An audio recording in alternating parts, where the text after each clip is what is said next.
Et donc, ouais, mais par contre, faut pas que je regarde là-dessus. Alors, je regarde là-dessus. Je m'éloigne. Parce que sinon, ça va s'entendre dans le micro de la mer. Je m'éloigne. Voilà. Blablabla. Longtemps. Ça me dirait. Ça me dirait en tête.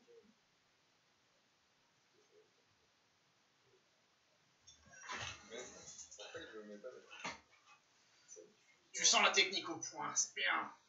Ouais, je sais bien, je sais bien. C'est la première fois. Mais c'est marrant parce que normalement, en fait, genre, tu sais, je peux suivre mon propre stream, toi. Mais là, je peux pas. Je fais mon tableau de bord. En fait, ils considèrent pas qu'on stream est lancé. Alors ça, c'est un autre problème. Ce qui est embêtant, parce que, a priori, le stream est lancé. Hein. C'est pour ça que là, on se voit. Si je fais coucou, ça fait. Enfin, du coup, le stream est lancé. Oui. Ah oui, là, tu vois, il y a un spectateur. Ah oui, bah attends, il y a un spectateur. Bonjour, spectateur. Salut Internet, la pêche. Salut Internet. Ah, ça y est, c'est bon. Il considère que c'est bon. Ah, mais non. Ah, mais non. Ah, mais non. Alors, est-ce qu'il y a du son?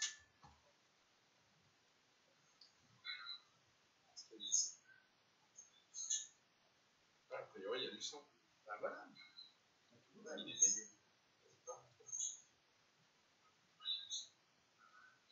Ouais, le son est pas très fort. Le son est pas assez. Bah, faut peut-être qu'on se rapproche du micro-cro, en fait.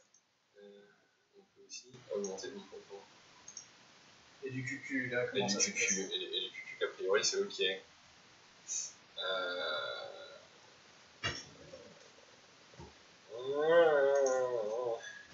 Les politiques en casque. On est joué à vénère. Alors. Tiens, tu vas faire un truc. Si tu veux, je peux faire des claquettes en chaussettes. Bah. Ou alors, il faut. Attends. Claquettes en chaussettes. Ouais. Ouais, bon, le son est dégueu, mais. C'est dommage, ça frufru. Mais au moins, on nous entend. Et puis, de toute façon, il n'y a que ça. Ah, mais non, attends. Ah ouais, forcément. Ça c'est pas prévu. Alors attends, je regarde. Microphone, ok. Et si je fais... Et si j'utilise le micro de la webcam, qu'est-ce qui se passe? Est-ce que c'est mieux? Voyons voir. Attention, on fait des tests. C'est des tests.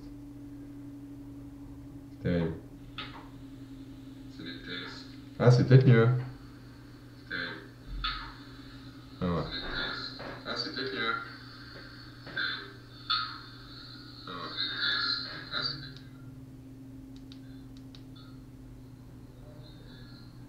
mieux. Alors, regardons.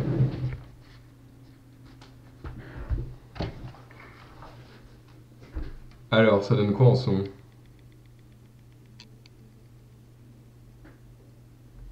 Ah, salut Malo. Je vous entends pas, l'image freeze toutes les 9 ou 10 secondes, mais je soutiens. Merci. Formable.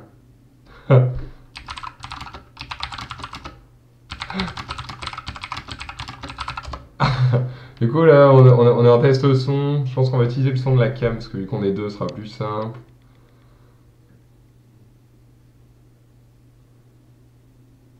Alors, du coup, moi je m'entends. Ok, là, moi j'entends, blablabla. Du coup, mais alors attends, parce que là, c'est bizarre, parce que du coup, les gens doivent s'entendre en double. Ah oui. Ah, mais non, oui, non, parce que moi c'est branché là. Ok, donc c'est ok, je crois.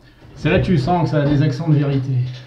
Si, attends, j'entends le stream. Mais ce qui est bizarre, c'est que j'entends en direct. Ah non, je m'entends pas. Attends, regarde, c'est trop perturbant. Regarde, vas-y, parle. Et tu vas voir que tu t'entends en différé. Parce que le son vient de là, et tu entends le son du stream qui est différé. D'accord. Du coup, tu vas t'entendre après avoir parlé. Oui. Ce qui est très perturbant. Mais du coup, j'ai l'impression de faire un canon avec moi-même. C'est rigolo. Et me marie, c'est ça. Du coup, il y a... Oh là, mais il y en a 3. Bonjour. Incroyable. Ah mais non, mais il y en a 3 dont moi. Du coup, c'est pas pertinent.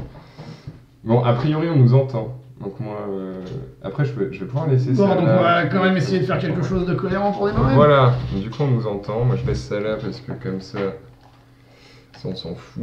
Et s'il y a des problèmes de son, je pourrais regarder. Bah la seconde, pas frise, j'entends. Incroyable, il nous entend. C'est beau, C'est fou. c'est beau.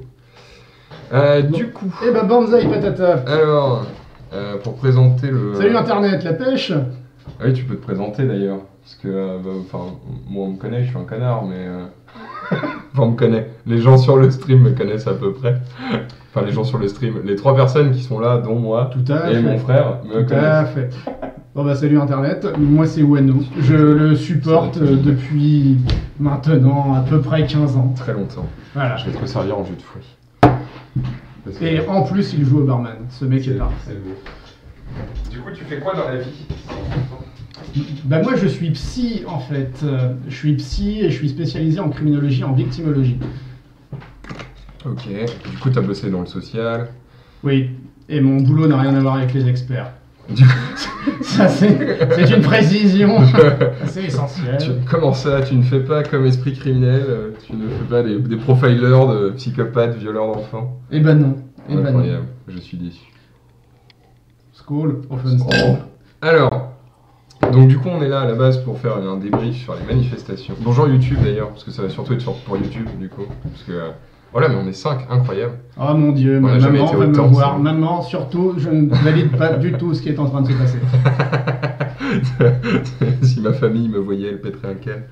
Je vois pas du tout. Marc, de quoi ma tu famille parles. me voit, donc ça marche pas. Mais... Oui, c'est ça. Alors du coup, on est là pour parler de la manifestation d'hier. Faire un débrief donc sur comment déjà notre expérience de la manif s'est passée. Ce que nous on a vécu, on a vu. Globalement assez rapidement parce que ça va rester très subjectif, donc ça va pas être particulièrement pertinent. Voir une analyse des chiffres donc sur la participation, C'est ça. le taux de grève et sur le traitement médiatique qui ont été faits de la manifestation et de comment, sur quoi ça a été axé. C'est ça. Bah, ce comment ça a été géré. qu'on s'est dit en fait au moment de préparer le stream, c'est que de toute Tout en façon. costume, c'est le minimum, mais va te faire mettre. On est des bobos gauchistes, nous, on est pas sur BFM, on s'en bat les couilles. De toute façon, on prétend pas non plus pouvoir être invité sur des plateaux. Hein. Ah bah clairement pas. De toute façon, si c'est pour être Mais, avec BHL... voilà, on s'est dit que voilà, à partir de notre expérience d'hier et de comment on a vécu la journée, de comment on l'a vu retranscrite dans les médias, c'était déjà une bonne idée, et que après partir sur du plus global et du plus général, ça pouvait être intéressant.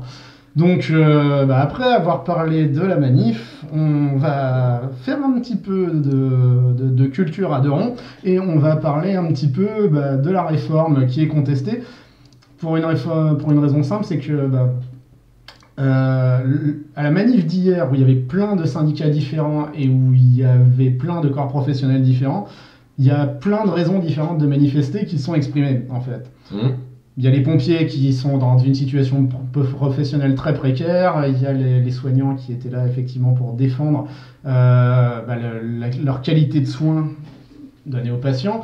Et il y a quand même aussi un certain nombre de retraités et de jeunes qui étaient là parce qu'il y a une vraie interrogation sociétale aujourd'hui sur la future réforme élaborée par le gouvernement d'Édouard Philippe à partir du rapport des lois. La réforme, la réforme des retraites cette année, c'est l'écotaxe sur l'essence l'année dernière en fait.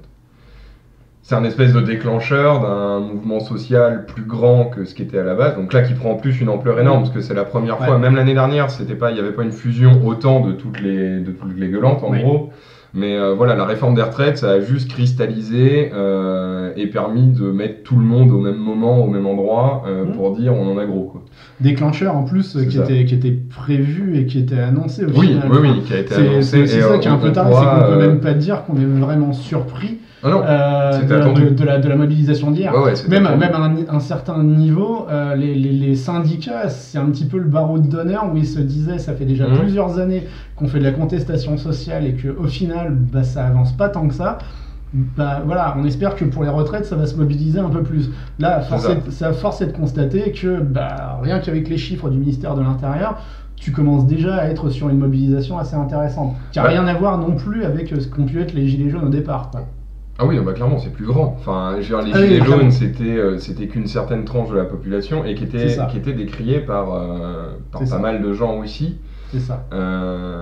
Et là, on commence à se rendre compte qu'en fait, il y a comment ils appellent ça, une convergence des luttes, en fait, tout simplement. Bah, C'est- je pense pas qu'on y soit encore complètement, mais en tout cas, Non, mais voilà. c'est ce qui se rapproche le plus Voilà. de ces dernières années, d'une convergence des luttes. Parce que même Non, la loi carrément. travail, il y avait quasiment que les jeunes qui gueulaient sur la loi travail et quelques syndicats. Tout à fait. Il y avait quasiment pas de travailleurs, il n'y avait pas de retraités, il n'y avait Oui. pas. Voilà. Tu Donc là, peux ouais, pas dire non plus, pour la jouer un peu crypto-marxiste, qu'on va se taper le grand soir. Non, mais, non, bon, on voilà, n'en est pas là. Mais quoique, en vrai. ça commence. Hein. Parce que si on regarde, si on veut rentrer un peu dans les chiffres qu'on a regardés, justement, si tu me permets une transition, ça c'est bossé à l'entraînement, on se rend pas compte. Mais en gros, donc les chiffres de cette manifestation-là, donc c'est 806 000 manifestants. Ouais. Ce que j'avais vu, et toi tu as vu 850 000, donc selon les différentes sources C'est officielles. Polo qui a annoncé 850. Et les organisateurs, notamment la CGT, moi sur plusieurs sites que j'ai vus, c'est 1,5 million. Ouais, ce qu'il faut savoir en plus, c'est que en plus c'est assez traditionnel. Hein. Alors ça c'est pareil dans un autre stream, on pourrait discuter aussi parce que les méthodes de comptage sont vraiment extrêmement différentes en fait entre la police et les syndicats. En gros, tu vas avoir une technique qui va être de repérer combien tu as de monde dans une zone, de te dire que ton cortège il fait telle zone et que du coup de multiplier. Voilà, tu multiplies le nombre de zones. Voilà. Alors que voilà, pour la police, tu vas avoir un système qui de base va filtrer beaucoup plus. Bon, ça demande un peu plus de préparation. De toute façon, globalement, moi je sais que ce qu'on disait quand nous on était adolescents, c'est globalement. Alors, qu'est-ce qu'il raconte lui? Oh là là, trop de chat en même temps. Ah oui, il se casse, ok. Ah là là, l'internet libéré. Et donc, en gros, faut faire une moyenne entre les deux en fait. C'est-à-dire, tu prends les orgas, tu prends l'officiel, tu fais une moyenne et globalement, t'as à peu près la réalité du truc. Donc, si on fait une moyenne, là, on est autour d'1 million. En 95, qui était. Parce qu'il y a eu donc 2 autres réformes majeures, c'est 20 dernières années. Voilà, si on remonte à il y a 20 ans, 95, c'est à 25 ans. C'est ça. 24 pour être exact. C'était une grosse, donc c'était sous Juppé, c'est la réforme des retraites de Juppé, et en 2010 c'était sous Sarko. Donc en 95 sous Juppé, il y avait 490 000 selon les officiels et 1 million selon les organisateurs. Donc si on fait une moyenne, ça fait du 750 000 globalement. Donc là, nous on est à 1 million, ça fait quand même un pic de plus de 25% quasiment, voire un peu plus. En 2010, il y avait 490 000 selon les organisateurs et 1 million selon l'orga. Donc pareil, en termes de... On est à 750 000 du coup de moyenne. Non, 800K pardon, selon les orgas.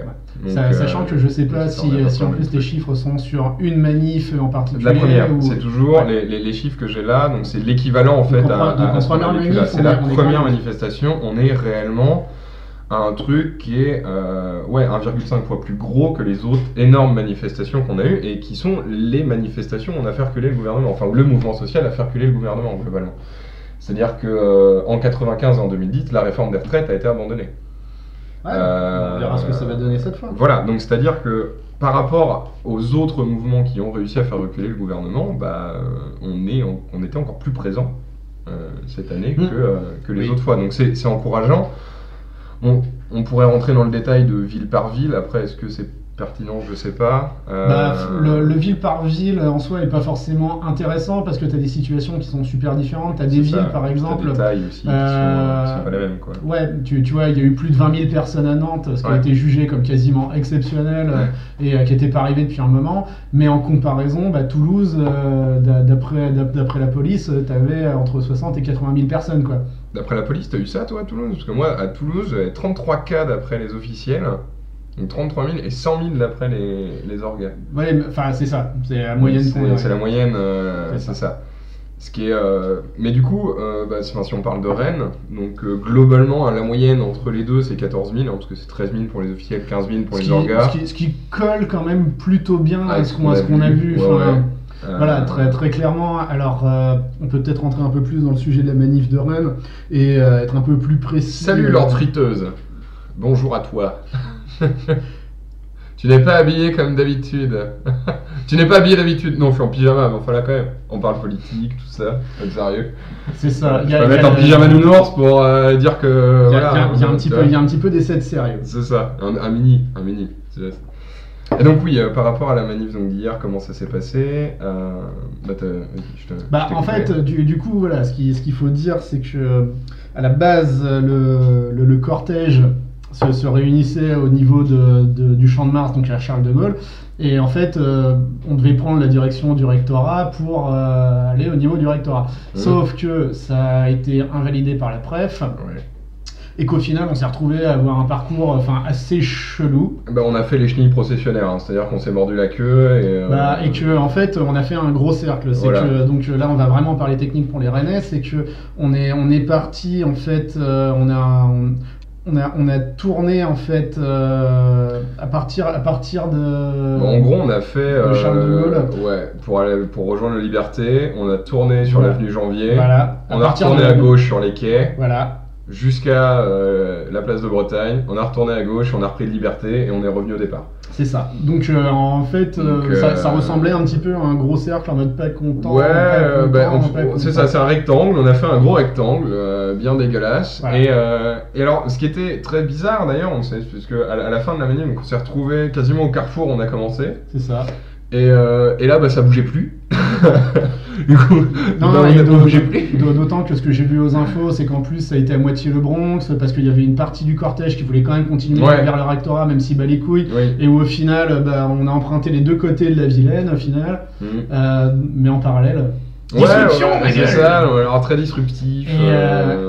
Et où au final, il y a eu un peu du rien et globalement, c'était vraiment ça, c'est-à-dire c'était une espèce d'ambiance bon enfant avec des saucisses, il y avait une espèce de truc de saucisses ambulante, il y avait une fanfare, il y avait deux trois enceintes, des gens pas contents, Macron ta réforme où tu te la mets, voilà. Des percus et des djembés, mais vraiment, c'est ça, du truc bobo hippie de Rennes 2, bon enfant, très agréable, tout ça, mais c'est vrai que du coup, on est resté dans un truc, c'était c'était un parcours, genre on n'est pas content, puis voilà quoi. Il y a un truc un peu à la médiévale où tu te balades dans le cortège, il y a les drapeaux. C'est ça, t'avais chacun truc de syndiqué, c'était. Autrement dit, on est en train de réinventer le principe d'une manif. Voilà, mais sauf que tu vois, c'était pas une manif qui va quelque part, qui atterrit à une fin, tu vois, c'est ça qui était bizarre en fait, c'est-à-dire qu'on n'avait pas de destination de fin. D'ailleurs, chose intéressante, c'est que les seuls qui se sont détachés du cortège pour aller jusqu'à la préfecture, c'est les pomplards. C'est-à-dire que, parce que, faut qu'on se le dise, je veux dire, à Rennes, ça nous fait un peu une transition sur le truc médiatique, sur le traitement médiatique, mais à Rennes, donc on a vite fait parler, en gros, moi j'ai regardé les articles qui étaient sortis sur la manif, parce que nous, donc dans la manif, on a compté, il y a eu quoi, il y a eu une dizaine de poubelles cramées tout le long. De ce qu'on a vu, de ce qu'on a vu, il y a une dizaine de poubelles, deux vitrines. Et deux vitrines pétées. Alors pour le coup, le vitrine de la manif à la République, elle était bien niquée. Hein. C'est-à-dire, je sais pas ce que les mecs avaient contre la manif. Ils avaient fait ça. Mais moi je pense qu'il y avait un gars, tu vois, il était de la manif, il a eu un petit contentieux avec la manif, tu vois. Il a profité pour mettre un coup de chaise dedans, quoi. Le gars était vénère. Et d'autant, c'est le moment où la vitrine de la Maïf s'est fait péter, que les gars ont commencé à claquer les lacrymos, et que du coup ils ont rabattu aussi tout le monde dans une espèce de mouvement tactique très bizarre, ils se sont auto-nassés eux-mêmes entre manifestants. C'est-à-dire qu'il y avait en gros, pour ceux qui sont pas de Rennes, t'avais un carrefour ici, globalement, que je regarde avec ma main, t'avais un carrefour qui était là. Et t'avais République il y avait République qui était ici. En fait, les flics étaient ici, voilà. Et ils sont allés dans la rue, comme ça, jusqu'à ce carrefour. Sauf qu'il y avait les manifestants qui étaient aussi à République, en fait, qui étaient derrière eux. Donc, c'est-à-dire qu'ils se sont auto-nassés à 15-20 dans une rue où ils pouvaient rien faire, en fait. Et il y avait les manifestants derrière et devant eux. Alors, devant eux, d'ailleurs, c'était des vénères. Hein. Pour le coup, ceux du cortège qui était devant les flics. Oui, c'est ça. Voilà, alors bon. T'avais les parapluies sortis, voilà, ils ont balancé tranquillo 2-3 trucs. Voilà. Mais alors, quand on dit qu'à Rennes, il y a eu des jets de projectiles très nombreux et dangereux, alors nous on est parti assez tôt, on est parti vers 14h, donc pour le coup, tout ce qui était après, on peut pas dire. Mais de ce qu'on a vu, et quand moi j'ai vu l'article, c'était par rapport à ce qui s'est passé à la Maïf, donc on était encore là. Hein. jet de projectile, on a dû voir aller 2 bouts de plastique mou jetés sur les flics, et les flics ont dû balancer 4 lacrymogènes. Donc si ça c'est la guerre, c'est-à-dire même les manifestants n'ont pas été cons, c'est que même on a vu des black blocs se pointer au niveau du carrefour, mais si tu veux, il y avait quand même du monde dans la rue du Maréchal Joffre.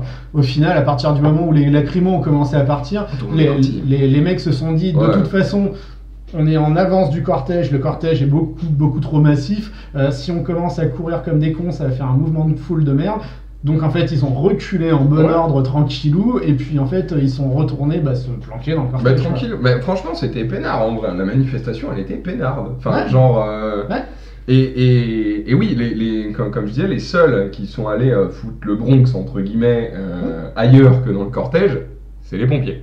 C'est ça. Voilà, c'est-à-dire que ceux qui sont allés jusqu'à la préfecture, alors qu'on n'avait pas le droit de traverser les Vilaines. Foutre le Bronx pour les pompiers, ça se relativise. C'est-à-dire qu'il y avait l'une des grilles de la PREF qui était restée ouverte. À une cinquantaine, ils sont rentrés dans la PREF et ils ont fait du pas content. Je crois qu'il y a eu un feu de palette, je crois, non? J'avais vu des images où il y avait. Mais alors, je suis pas sûr de ce que je dis. Mais du coup, voilà, ils sont sortis du trajet, et ils sont allés jusqu'à la préfecture. Le préfet a dit que c'était inadmissible, blablabla. Enfin, un discours officiel normal. Voilà.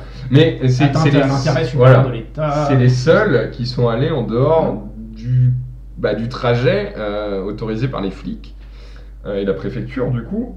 Alors c'est quand même rigolo que ce soit les pompiers qui soient les seuls à aller... Parce que pour le coup les pompiers, tu peux pas dire que c'est des black blocs quoi. Je veux dire, alors ils ont des casques et des armures, mais enfin eux c'est normal. Tu vois, c'est-à-dire c'est leur métier qui veut ça. Ça fait partie du jeu. Et voilà, et pareil, quand ils ont dit... quand ils disaient les feux, machin, les pompiers sont passés devant tous les feux. Nous on est passé devant un feu de poubelle avec les pompiers, parce qu'on était à côté du cortège des pompiers. Non mais il faisait des blagues. C'est-à-dire que t'as un des soldats qui va parler à son chef en disant t'envoies pas ton équipe, machin. Et t'es là en mode, c'est qu'a priori le feu il est dangereux pour personne et tout le monde s'en fout quoi. Enfin, si même les pompiers passent à côté d'un feu, je veux dire, tu deviens pas pompier si t'as pas un minimum de conscience, tu vois. Donc si ça avait été dangereux, ils seraient intervenus. Oui. Ils sont pas intervenus, donc c'est vraiment anodin, c'est un pipi de chat quoi. Et quand tu regardes le traitement médiatique qui a été fait de la manif à Rennes... et pas que de la manif à Rennes, c'est que... ça avait été assez bien synthétisé, c'est qu'au final, sur pas mal de médias télévisuels, au final, t'en parles pendant 10-15 minutes, au final, on va te parler principalement des débordements, le nombre total de manifestants et les revendications des manifestants, honnêtement, si c'est 10% du temps total, c'est cool. On en est gros! Et c'est ça leur frites, c'est comme si les médias faisaient du sensationnel. Mais alors en fait, c'est même pire que ça, parce que c'est pas que du sensationnalisme. C'est-à-dire que on a vu avec le mouvement des Gilets jaunes d'ailleurs que il y a une volonté de décrédibiliser tous les mouvements sociaux en disant regardez, il y a de la casse en fait. Et le problème, c'est que, outre le fait, tu vois, d'esquiver le fond, parce que sur une manifestation, quand tu fais un boulot de journaliste, t'as même pas besoin de parler du fond. Tout ce que t'as besoin de dire, si tu veux vraiment être honnête, c'est, il y a eu, je veux dire, pour ce truc-là, pour cette manif-là, le vrai travail honnête de journaliste, c'est juste de dire que t'as une grosse mobilisation sociale. Oui. Parler du fond, c'est encore autre chose. C'est le travail de ceux qui vont faire une analyse politique. Mais juste, si tu parles des manifs, tu dis juste, il y a eu une grosse mobilisation sociale. La majorité s'est fait dans la bonne ambiance, d'un côté bon enfant et sans débordement. Ça. Tant que tu parles des débordements, tu parles pas du fond. Mais oui, mais sauf que théoriquement, ils ont même pas besoin de parler du fond pour faire un vrai travail journalistique. Juste, tu vois, on couvre une manif. En fait, t'as pas besoin de parler du fond. Pour moi, il y a effectivement, tu relates la réalité. Parce que déjà, ils ont fait de manière extrêmement partielle. Oui, parce qu'ils relataient pas la réalité, parce que si tu regardes les médias, t'as l'impression que c'était la guerre. Enfin, alors, pas à ce point-là, parce que c'était pas au point de la loi travail, ou... parce que la loi travail, moi je travaillais en tant que médiateur, je travaillais avec des locataires étrangers, les gens à l'étranger, la famille qui était en Bulgarie, je crois, de cette madame-là qu'on avait vue, l'ont appelée en lui demandant si à Rennes, elle allait bien, parce que sur les médias, c'était présenté comme la guerre civile. Déjà à l'époque il y avait beaucoup plus de cas que maintenant et c'était pas énorme parce que pour moi qui ai vécu le CPE déjà la loi travail ça avait été gentillé et là quand on regarde les médias c'est vrai qu'on a l'impression que ce qui était marquant dans cette manif c'était la casse alors que si on veut vraiment faire un travail où on relate la réalité ce qui était marquant c'est que c'était tranquille et qu'il y avait plein de gens et plein de gens de tous les horizons je veux dire il y a quasiment aucun média qui en titre te dit que tu as une convergence l'essence des luttes, entre guillemets, de tous les corps de métier. Non, mais faut aller gratter, quoi. Mais c'est que si tu grattes encore plus, dans ces cas-là, tu vas aussi vraiment parler des arguments de contestation. Oui. Et en fait, c'est là aussi où le problème vient aussi de la com du gouvernement. C'est que la seule réponse qu'il y a eu, c'est on reste ouvert au dialogue. Et ouais, mais en fait, vous êtes en train de râler pour rien parce que la réforme, elle n'est pas encore définie. Et... Ce qui est complètement con et qu'on verra en plus en deuxième partie, c'est que le rapport Delvoye, on le connaît déjà, on sait déjà à peu près ce qu'il y aura dans la réforme, et que au final... on a raison de gueuler. Enfin, et que même... Il y a des raisons en tout cas. Vu qu'on veut passer à un système à points, la philosophie du point, t'as pas non plus besoin d'énormément de billes pour pouvoir en parler. Bah non, je veux dire, on en parlera en deuxième partie, ce sera plus simple, mais c'est vrai que t'as pas besoin de creuser très profond pour le comprendre. Ouais. Mais et sur le traitement médiatique des manifs, c'est assez improbable. Pour résumer un peu, c'était l'article qui était paru sur, je sais plus, je crois que c'était France 2, qui avait fait 15 minutes de temps d'audience sur son JT des manifestations. Il y avait 15 secondes dedans d'interview des représentants syndicaux. Voilà, c'était 15 secondes des revendications. Le reste, c'était sur la casse, les casseurs, les blessés, les machins. Voilà, donc 95% en fait de ce qu'ils ont retenu et de ce qui a été présenté aux gens qui n'étaient pas en manif, c'est que globalement ça a encore été un mouvement social qui a mis la merde partout. Je regardais BFM tout à l'heure, la coupure pub, il y avait une réclame pour un fonds de retraite complémentaire pour les indépendants. Je pense qu'il y a corrélation incroyable. Je vois pas du tout de quoi tu veux parler. Alors, pour moi, c'est un peu le même délire, tu vois, que quand tu regardes les dessins animés le matin et que du coup, tu as toutes les pubs pour les jouer. Et que par contre, quand tu vas regarder Motus ou que tu vas regarder Affaires pour les couches, quoi. Il y a que des pour les couches pour vieux, tu sais, genre. Non, mais ou pour les pompes funèbres. Non, mais remarque, les couches, c'est bien, il peut y avoir Mais alors, moi j'avais vu un truc aussi pour les pubs. Alors, c'était un des pires trucs. Parce que je crois que la pire pub avant celle-là que j'avais entendue, c'était Eurofort. C'était la pub pour l'euro au moment où ça commençait à gueuler sur le fait que l'Europe nous enfilait. On est allé au ciné avec un pote et là on se retrouve avec un espèce de Superman qui vient défendre l'euro en disant que mais non, l'euro il n'y a pas eu d'inflation, t'inquiète pas, c'est un mensonge. Bref, et alors avec des arguments bullshit, hein, c'est-à-dire que si tu regardes un tout petit peu, tu prends 3 arguments après sur le net en faisant du fact-checking et t'as complètement démonté le Superman Eurofort. Hein, mais et c'est une pub pour juste la monnaie, c'est même pas pour l'Europe, hein, c'est pour la monnaie. Et là j'ai entendu une pub il y a un mois sur la Française des Jeux. Ils ont vendu la Française des Jeux. Ils te faisaient une pub comme quoi tu pouvais acheter des actions de la Française des Jeux et que c'était vachement bien parce que si tu achetais des actions de la Française des Jeux, tu allais permettre d'aider les pauvres. Voilà, c'était un placement social. C'est beau. Donc, franchement, c'est beau. On va aussi résumer la philosophie. Hein, c'est-à-dire que ce qui nous appartient tous, on va le privatiser.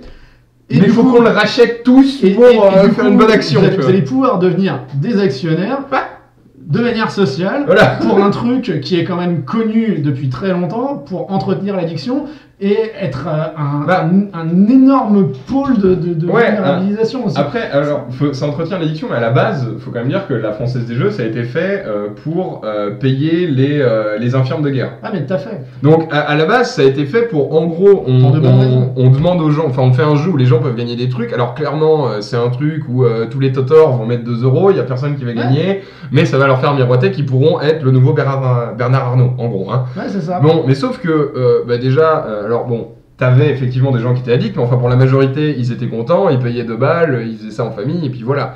Et là, on te dit, alors on va le vendre, parce que ça fait du fric, alors faut pas que l'État le garde, hein, parce qu'il faut le vendre, mais du coup, on va dire aux gens, vous pouvez acheter des actions pour faire du social, c'est-à-dire que on va vendre un truc qui aidait des gens, et qui était à tout le monde, et on va dire, vous pouvez le racheter. C'est tellement la privatisation à la française. C'est trop bizarre, en fait. Et puis surtout, c'est qu'il y avait des choses... Et c'est malsain, Il y avait des choses publiées ces derniers temps qui te montraient que, par exemple, avec la récession économique, au final, les gens jouent de plus en plus. Ils jouent des montants de plus en plus bourrins. C'est ça, la loterie, c'est un peu ça. C'est la taxe sur les gens désespérés nuls en maths.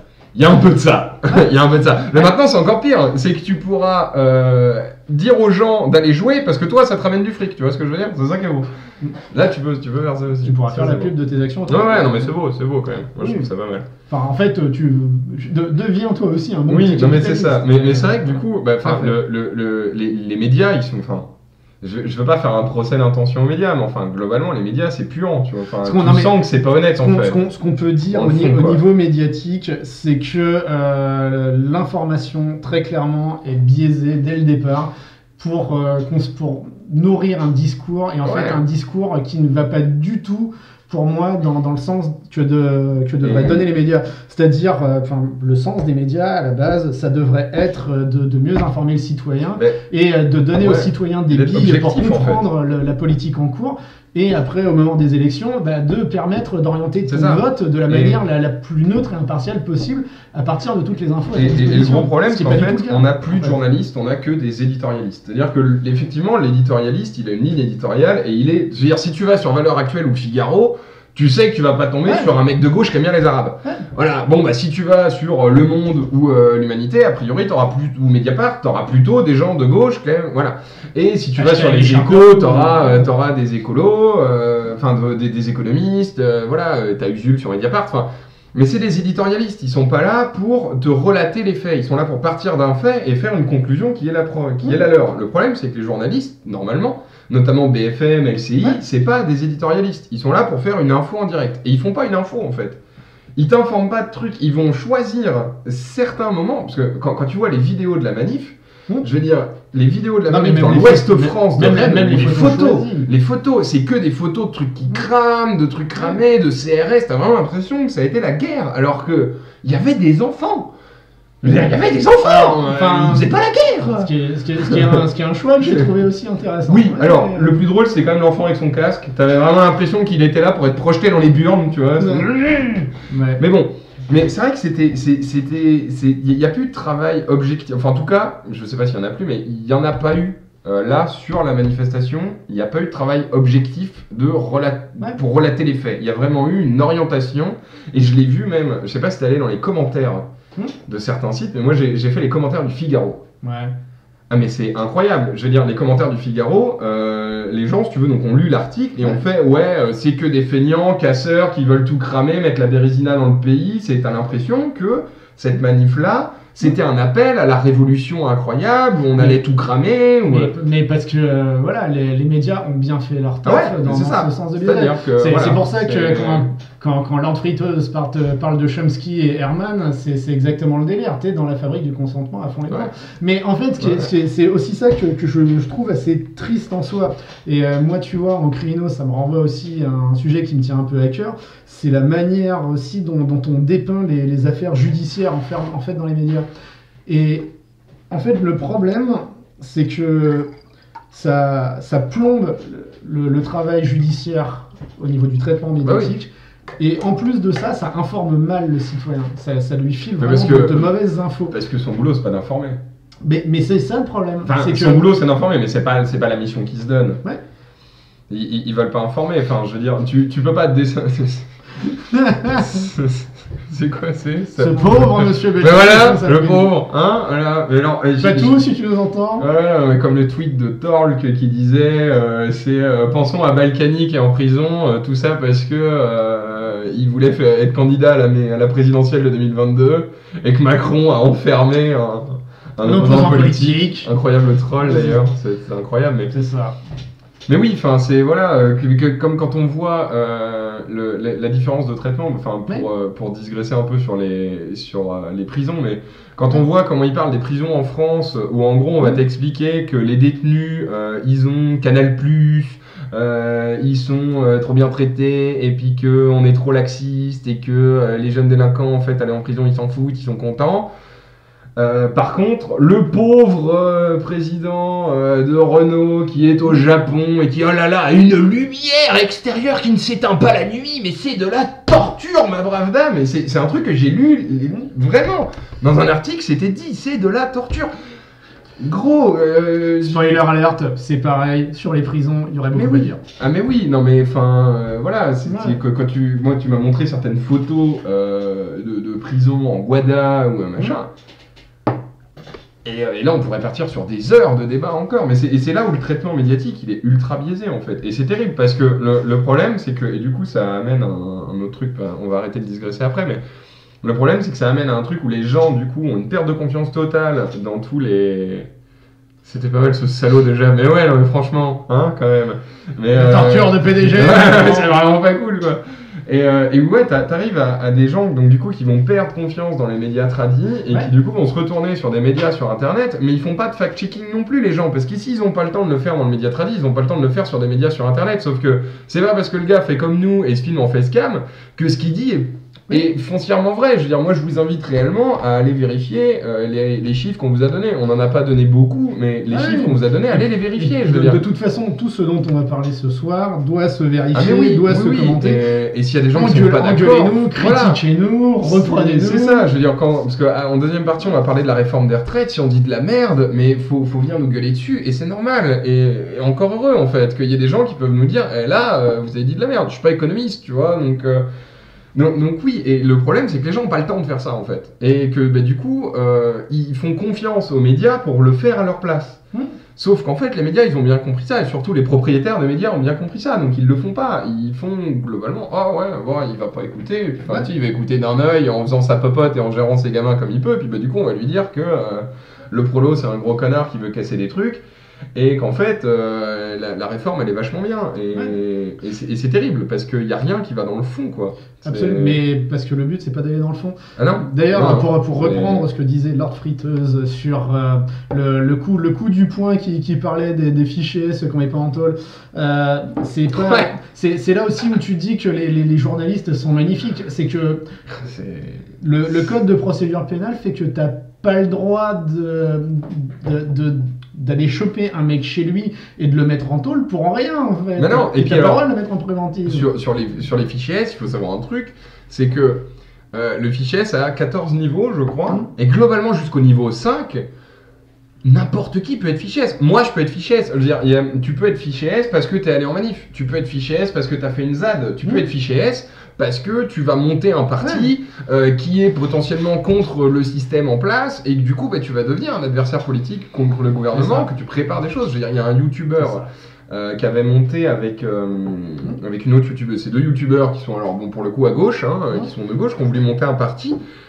Il expliquait que oui, il y a un mec qui clairement était au même bar qu'eux et qui pendant le café avait son téléphone posé en mode bas les couilles sur la table et en train d'enregistrer la conversation. Et quand ils se sont barrés, il s'est barré. Et il disait, mais c'est pas être parano que de dire ça, c'est être logique. Je veux dire, si tu montes un parti, oui, le gouvernement et oui, la DG, enfin, les systèmes de renseignement vont étudier ce que tu fais pour savoir si t'es peut-être pas un gros taré de terroriste. Sauf que ça, c'est dans le fichier S aussi. Donc le fichier S, il y a plusieurs niveaux. Et dire qu'il faut virer tous les fichiers S, on va virer une bonne partie de la population. Parce que, non, mais bref. Et on est en train de digresser par rapport à la manif. Mais en fait, voilà, au niveau du traitement médiatique, rien de nouveau sous le soleil. C'est de la merde. Et tu te dis effectivement qu'à un moment donné, quelle instance peut remettre un petit peu de morale et juste un petit peu d'éthique professionnelle quoi. Et c'est ce qu'il dit aussi, les médias essayent de te faire croire que effectivement tout ça c'est compliqué alors que pas du tout. Et alors après ils essaient de te faire croire que c'est compliqué mais qu'en même temps eux ils savent pour toi. Mais en même temps, c'est tout le principe républicain de dire justement que t'es trop con pour comprendre et qu'il faut que tu fasses confiance à quelqu'un d'autre pour prendre les décisions à ta place. Ça peut nous permettre de faire sur la suite, du coup de passer à la phase 2 où on voulait parler de la réforme et au traitement médiatique de la réforme où effectivement, si on regarde globalement ce que dit le gouvernement sur la réforme, c'est la stratégie que Macron avait eue de toute façon dès le début de sa campagne. En gros, je me présente, j'ai pas de programme, vous savez pas ce que je vais faire, je vous file juste des idées par-ci par-là. Mon programme, vous l'avez un mois avant et si vous arrivez à le lire, merci. Et c'est notre projet. Parce que c'est notre projet. Non mais et c'est voilà. Et cette réforme, c'est le même délire. Elle doit être discutée à l'été 2020. On sait toujours pas ce qu'il y a dedans. Que je retrouve son nom, Jean-Michel. Comment il s'appelle celui dont... Merde, ça on en a besoin. par un nouveau machin. Monsieur change des pages de manière anarchiste. Ouais, non mais je galère parce que Clément anarchiste, Viktorovitch, voilà, alors Clément Viktorovitch, donc il parle de la rhétorique pour le coup, c'est pas ça que je voulais, c'est ça. Il parle de la rhétorique pour le coup et il parlait de la rhétorique du dilemme, enfin du faux dilemme. Du faux dilemme, c'est ça. Et le gouvernement l'a fait, donc notamment c'était Blanquer qui l'a fait pour la réforme. C'est vous pouvez être contre la réforme si vous voulez. Vous pouvez. Si vous êtes contre la réforme, vous êtes pour l'inégalité. Voilà. C'est-à-dire, c'est parce que notre réforme, elle va être plus égalitaire. Il t'explique pas pourquoi, il t'explique pas qu'il y a dedans, il t'explique que la réforme, elle sera sociale. Et que du coup, si t'es contre la réforme, t'es un connard. C'est toujours cette stratégie de dire, si t'es pas avec moi, t'es forcément dans le camp de l'axe du mal. Et t'es forcément contre moi. Et il y a eu aussi la stratégie pour décrédibiliser le mouvement d'hier. C'est pour la première fois, le PS va manifester avec le Rassemblement national. Et ce qui est ce qu'on appelle nous un point Godwin. C'est-à-dire en mode, regardez, vous pouvez aller manifester si vous voulez, mais vous allez être associé au Rassemblement national. Si vous manifestez, vous êtes des gros fachos, nazis, antisémites, racistes, islamophobes, et tout le tintouin en fait. Et où t'es là, mais c'est pas un discours ça, enfin c'est pas c'est comme ça qu'ils traitent la réforme et qu'ils traitent la manif en fait, c'est-à-dire qu'ils vont pas dans le fond, ils vont être juste dans la décriminalisation du mouvement et de l'autre côté ça va être notre réforme, elle est simple, elle est sociale et elle est juste, et si vous êtes contre, c'est que vous êtes contre le social et la justice. C'est ça. Donc à partir de là, comment tu veux critiquer le truc ? C'est ça, et comment tu peux décemment, sans faire des recherches, critiquer le truc. Et le pire, c'est que moi j'ai essayé de faire des recherches, pour le coup, Ouanou était beaucoup plus pertinent que moi dans ses recherches. Moi j'ai essayé de faire des recherches sur ce qu'il y avait dans la réforme, et j'ai rien trouvé. Les seuls chiffres que j'ai trouvés, c'est des gens qui étaient contre la réforme, qui t'expliquaient que les très rares chiffres que j'ai juste retrouvés d'ailleurs sur le truc qui était contre la réforme. J'ai pas trouvé les chiffres officiels, parce que sur le site officiel, il n'y a pas un chiffre. Voilà. C'est-à-dire, il y a pas. Mais tu peux pas avoir de chiffres, la réforme n'est pas encore. Oui, voilà, c'est-à-dire, on sait qu'elle est sociale, on sait qu'elle est juste et que tout le monde va y gagner. Bon, sauf les flics qui vont garder leur régime spécial. Il fallait bien l'annoncer avant le 5 décembre, quand même, au cas où il y aurait aussi d'autres CRS qui auraient voulu mettre arme au pied. Voilà, tout le monde va gagner du blé, mais les flics, on va pas vous mettre dedans parce que vous allez vraiment garder ce que vous avez. Donc, mais s'ils gardent ce qu'ils ont et que tout le monde gagne du blé, du coup ils perdent du blé normalement, non? Mais en fait non, parce qu'en fait on va tous perdre du blé. C'est vrai que j'avais pas vu ça comme ça, mais c'est de base, c'est-à-dire voilà. Ça veut bien dire que, si t'étudies le discours où ils te disent que tout le monde va y gagner, mais que les flics ils vont garder ce qu'ils avaient là, et ça veut dire que les flics ça va être les seuls à y perdre. C'est ça. Sauf qu'au final on sait très bien que s'ils ont dit ça, c'est pour que les flics continuent de les protéger. Donc que les flics vont pas y perdre, donc qu'on va pas tous y gagner et qu'on se fait baiser. C'est voilà. Il y a un moment où il suffit juste en fait d'étudier comment ils vous parlent pour savoir que déjà la réforme, on va se faire baiser. Voilà. Alors c'est pour ça, on va passer dessus par la suite, mais en plus cette espèce de rhétorique du faux dilemme revient à te dire qu'il n'y a que deux solutions. Et en fait, c'est toujours ce que je trouve hyper intéressant en politique, tu vois. C'est cette espèce de simplification de merde, de problématiques très complexes. Au final, il y a plein de facteurs et au final, il y a plein d'options différentes. Vous êtes pour la guerre? Non, donc vous n'êtes pas américain. Si, donc vous êtes pour la guerre. Voilà, mais c'est exactement ça. Ouais. Mais c'est vrai que c'était la même chose. Je veux dire, lors de l'élection présidentielle pour Macron, et le faux dilemme, il l'utilise depuis des années. Il n'y a pas que Macron, mais sous Macron, c'est vrai que ça se voit particulièrement. Et c'est comme ça qu'il fait monter de toute façon le Rassemblement national pour pouvoir s'appuyer dessus. Je veux dire, à chaque fois qu'il va y avoir une élection, de toute façon, vous pouvez regarder, hein, c'est-à-dire, ça a été vrai pour toutes les élections, et notamment pour celle contre Macron, ça s'est vu de ouf. Contre Macron, le truc médiatique, c'était pas compliqué. La FI est montée, on a fait un énorme bashing de Mélenchon, comme ça il passe pas au deuxième tour. Au deuxième tour, on a monté, en gros, après on a fait de la pub pour le RN, c'est-à-dire qu'on l'a vu sur tous les plateaux. Et une fois que le deuxième tour est passé et que le RN était passé en face de En Marche... Ça fait très longtemps en même temps qu'ils sont sur les plateaux. Mais ils sont beaucoup plus invités quand il y a une élection présidentielle ou une élection européenne. Beaucoup plus, tu vois. Dès qu'il y a une élection, ils sont invités. Tu vois, Marine, tu la vois partout. Non, mais par contre, ça, c'est vrai que c'est des chiffres que j'ai pas regardé. C'est les chiffres de présence des différents partis sur les plateaux. Parce que je sais qu'En Marche, ça avait été scandaleux. Ils avaient trusté les plateaux. Ouais. Mais je me demande. Et ça va être encore pire avec la loi qu'ils ont fait passer d'ailleurs. Ouais. Et je me demande d'ailleurs si le RN, au final, c'est pas le deuxième parti le plus important en termes de. Et c'est ce qui va se passer, puisque alors maintenant, la présence sur les plateaux avant les élections présidentielles se fait en fonction du nombre d'adhérents.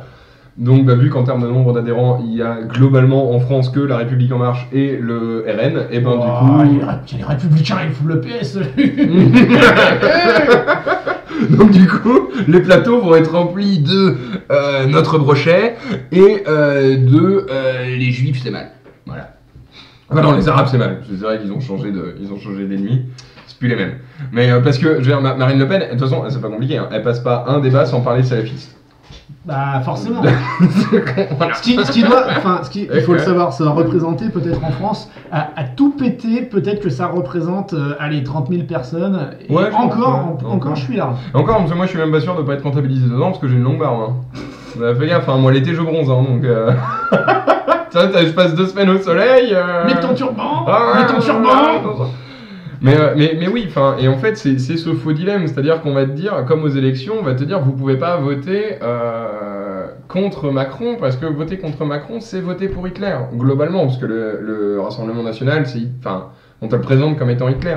Moi, il y a quand même quelqu'un qui est venu sur mon mur Facebook me dire que j'étais homophobe et raciste, parce que je n'allais pas voter, en fait, et que j'allais pas choisir entre Macron et Le Pen. Et on en était là du faux dilemme, c'est-à-dire qu'on te présente juste la politique et l'économie et comme va voter pour Emmanuel Macron, sinon ça veut dire que tu encourages Marine Le Pen. Et t'as 2 choix, c'est-à-dire que t'as le bon choix, qui est le choix de Macron, et t'as le mauvais choix, qui est le reste. Et là c'est pareil, t'as le bon choix, la réforme, qui est sociale, qui est juste, où tout le monde va y gagner, sauf les flics, parce qu'a priori eux, ils vont se faire baiser, selon le discours, c'est moi qui le dis, mais voilà. Et voilà, donc ça tu vas perdre. Par contre, si t'es contre, tu es contre tout le reste, c'est-à-dire t'es contre les pauvres, t'es contre la justice, t'es contre le social, t'es contre l'économie, t'es contre les maths, parce que comme sous Sarko, je veux dire, il y avait 2 petits bonhommes qui payaient pour un petit bonhomme, et maintenant il y a 3 petits bonhommes pour un petit bonhomme, et maintenant il y a 2 petits bonhommes pour 3 petits bonhommes. Comment qu'on fait? On peut pas être contre les maths. Et si tu creuses, tu te rends compte que les 2 petits bonhommes de maintenant qui travaillent, ils gagnaient plus que les 3 petits bonhommes d'avant qui travaillaient, donc tout va bien, quoi. Vous n'avez pas les bases. Mais voilà, et on te présente le truc en disant, voilà, vous pouvez pas être contre les maths, c'est pas possible, tu peux pas être contre les maths. Et pour rebondir ce qui se dit sur le chat, je suis pas non plus exactement d'accord sur le fait qu'on s'achemine vers une vie politique à l'américaine, parce que en France, il y a historiquement, t'as aussi d'autres courants politiques forts. C'est que la France aussi a quand même une veine socialo-marxo suffisamment implantée, je pense, pour qu'on continue quand même toujours à avoir une gauche qui fait parler un peu. Alors, qui fera parler, mais qui n'aura aucun pouvoir politique, je pense. Ça, par contre, je pense, oui. Mais par contre, tu vois, là où je suis pas d'accord, c'est un parti néoconservateur. Je pense que oui. Effectivement, il y aura un pseudo-parti néoconservateur, c'est juste qu'en France, j'ai du mal à voir une élection à la Trump, en fait. Parce qu'en France, on a toujours ce côté qui est justement à cause de cette gauche forte, culturellement parlant, qui a aucun pouvoir politique depuis 50 ans, mais qui est... non mais... depuis 30 ans. Il y a eu Mitterrand, merde. Mitterrand, il est quand même responsable de l'espèce de génération de cyniques qu'on a. Mon président était tellement de gauche. Ouais, super. Mais et globalement, mais le RN, on peut dire que c'est des fascistes. Alors à la limite, après, c'est un autre débat, mais effectivement, ils sont nationalistes, ça c'est clair. Ils sont ultra-nationalistes, ultra-conservateurs. Le problème, c'est que le RN probablement passera jamais parce que les jeunes en France, les syndiqués en France, les cocos en France ne voteront jamais, même par contestation, pour Macron. Ça change à balle. Ça change, mais je crois que...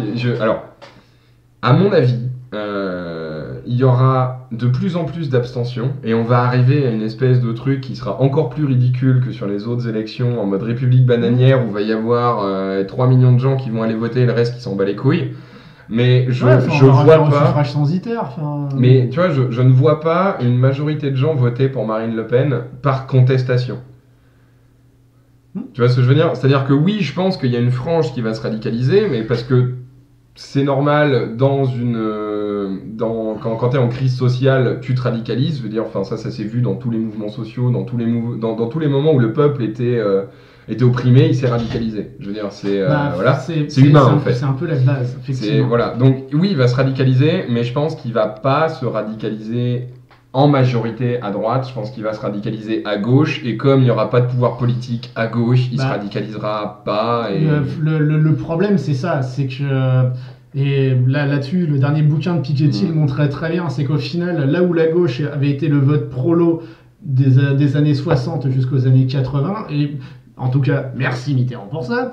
Depuis les années Mitterrand, le vote prolo va de plus en plus vers le Front National. Oui. Et en fait, c'est pour ça que pour moi, la paupérisation de la France, plus le fait qu'on se fout clairement de la gueule de la ruralité en France, plus le fait que clairement les ouvriers et la tranche faiblard des pauvres de la population s'en prend plein la gueule, font que pour moi le FN va continuer de monter mécaniquement. En fait, là où ce qui est bizarre, tu vois, c'est que y a une paupérisation de la population, c'est vrai. Mais le terme de prolétaire avant désignait aussi, outre le fait de la classe pauvre, c'était une classe qui n'avait pas accès à la culture, à l'enseignement supérieur, à machin. On voit par exemple notre génération, on est probablement la génération la plus diplômée de France. Et on est la génération la moins bien payée. Voilà, c'est comme ça. Donc on a plein de diplômes. Génération joli. Moins bien payée, je pense que c'est vite dit. Non mais enfin, en termes de comparaison par rapport au diplôme, on est voilà. Je veux dire quand tu vois que on a tous ce pote ou même ces potes d'ailleurs, parce qu'on en a plusieurs, qui vont avoir des bac plus 3, des bac plus 5, qui vont être payés au SMIC dans un boulot de caissier parce qu'en fait ils trouvent pas de job. Et le problème c'est que ces gens-là qui sont allés jusqu'au bac plus 5, ils votent pas FN. Ils votent pas du tout en fait. Ils votent pas. Et du coup, le truc, c'est que oui, il y a une paupérisation de la population, mais sauf qu'on a quand même une éducation à la base. Et aussi une perte de culture politique. Mais ça, la gauche le décrit très bien. C'est que ça se syndicalise moins, ça rentre moins dans le jeu politique, ça va moins en manif, et au final... comme on ne va plus se rencontrer dans les bars, on va plus se rencontrer dans les syndicats ni dans les partis politiques, et on reste chez soi à voir sa croix, à regarder Hanouna sur ses... Voilà, et puis ça se voit aussi dans les débats possibles globalement. C'est vrai que même nous par exemple, on est quand même dans un groupe de potes où on a tous au minimum un bac plus 3, et où le fait de vouloir parler de politique ou de débat, ou ne serait-ce que de faire des débats, c'est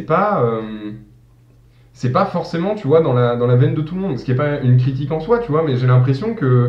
c'est pour ça qu'on est sur Twitch. C'est tellement ça. Et c'est vrai que l'ascenseur social, pour moi, il a jamais existé, mais c'est-à-dire qu'avant, t'avais une personne sur 10 000 qui arrivait à s'en sortir. Maintenant, c'est une personne sur 100 000. C'est qu'en fait, pendant des siècles, on a été en mode tiers-état, puis après, on s'est dit, il faut qu'on laisse croire aux pauvres qu'ils pourront devenir riches, qu'ils pourront s'en sortir. Et en fait, donc on va utiliser la culture, comme le disait Lepage, et on va utiliser aussi l'augmentation des salaires. Qui sont gelés depuis 20 ans d'ailleurs à la fonction publique, mais les fonctionnaires c'est des feignants surpayés, donc c'est-à-dire c'est un truc qui est quand même assez incroyable, c'est-à-dire que... et le terme de grand mensonge libéral, c'est vraiment le délire, mais c'est là-dessus aussi où, même s'il y a beaucoup à redire sur Piketty, le préambule de son dernier bouquin où il dit que tout système inégalitaire dans la répartition des richesses repose forcément sur une idéologie qui le justifie, mais c'est clairement ça en fait. C'est que le gros problème en fait c'est ça, c'est la légitimité collective qu'on donne à ce système qui en fait crée l'inégalité de répartition des richesses. Mais parce qu'il y a eu un abandon aussi des gens, c'est-à-dire qu'on nous a tous expliqué, et on nous le dit encore, qu'il n'y a que le capitalisme qui marche. Il n'y a que ce système-là qui marche en fait.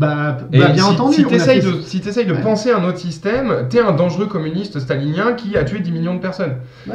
Voilà. C'est-à-dire que et c'est là où en fait ils ont fait même un faux trilemme du coup, tu vois, c'est-à-dire que soit t'es pour le capitalisme, c'est ça. donc t'es républicain ou coup Macron hein, maintenant, voilà.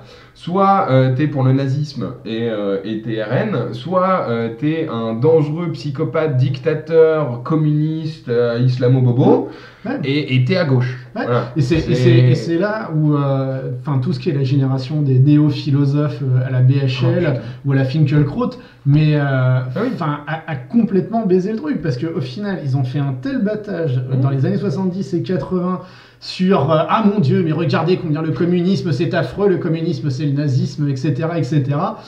Et en fait, au lieu de regarder les idées de départ, on fait juste regarder le goulag et ta gueule. Ouais, c'est ça. Voilà. Et c'est ce que tu dis sur le coup de la fausse vérité de la sagesse centriste. En vrai, c'est vrai que globalement, normalement, on nous l'a toujours dit, et même on le ressent même dans la vie de tous les jours. T'as un peu cette notion de les extrêmes vaut mieux éviter, et globalement, faut se modérer, en fait. Et la vie est une notion de compromis. Je veux dire, c'est vrai en couple, c'est vrai en amitié, c'est vrai dans toutes les relations. C'est censé être vrai en politique aussi. Et c'est censé être vrai en politique. Le problème, c'est qu'en fait, ils ont réussi à faire en sorte que le système néolibéral se place en termes de centriste entre Hitler et Staline. Mais sauf qu'en vrai, non, ils sont pas du tout au centre de ce truc-là, parce qu'en fait, Hitler et Staline, ils sont pas sur le même... Je veux dire, c'est pas deux opposés d'un même système.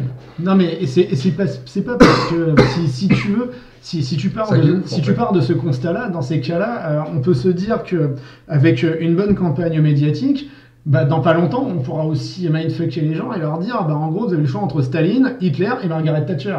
Ouais, mais c'est ça. Mais en même temps, Macron, c'est la Margaret Thatcher de chez nous, hein. Je veux dire, c'est un gars, voilà, Margaret Thatcher, elle a quand même commencé à faire de l'eugénisme social. Ouais. Je veux dire, en Angleterre, il y a des meufs qui viennent accoucher en France parce qu'elles gagnent pas assez de pognon. Du coup, le système d'aide à l'enfance leur pique leurs gamins pour les mettre dans des familles plus riches, parce que comme ça évite que les pauvres se reproduisent. Après, ça s'est fait aussi en France, hein, mais oui, c'est juste via l'ASE, on n'en parle pas trop. Franchement, ça se fait moins que... on n'en est pas à avoir des femmes qui vont accoucher à l'étranger. En fait, c'est ça. Mais c'est plus... on va placer ton gamin au bout de quelques années parce que tu comprends, t'es vraiment trop pauvre en fait. Et que, du coup, il est en danger. Par contre, si t'as du blé et que tu tapes dessus et que tu le violes, on va pas le placer celui-là. Il est bien chez toi quand même, parce que t'as de l'argent. Il faut déjà que tu arrives à prouver qu'il a été violé et tapé. C'est vrai que globalement les bleus. Non, mais c'est une vraie problématique. Après, c'est pas forcément des trucs dont on pourrait parler ce soir. Hein. Non. Mais la distinction de traitement au niveau de l'aide sociale à l'enfance entre les riches et les pauvres, c'est un truc de taré. Oui, mais comme partout, je veux dire, on a une justice à deux vitesses. Hein. On le sait. Ah oui, mais je veux dire, quand tu vois que si tu voles, je sais pas moi, un paquet de pâtes. Tu voles un paquet, enfin en gros l'équivalent de 50 balles dans un truc, tu vas prendre 6 mois de prison, alors que si tu fais des détournements à 10 millions, tu vas prendre une petite amende et une remontrance publique. Voire même, limite, on va te dire non, mais en fait ça va. C'est bon. Puis alors ta femme peut continuer à être mère. Ça, c'est ok. Ou bien comme l'avait fait Fillon, non mais. Je suis d'accord que c'est pas moral, mais c'est pas illégal. Oui, non, mais alors, ou le mieux, c'est-à-dire que si je suis élu, j'en ai l'argent.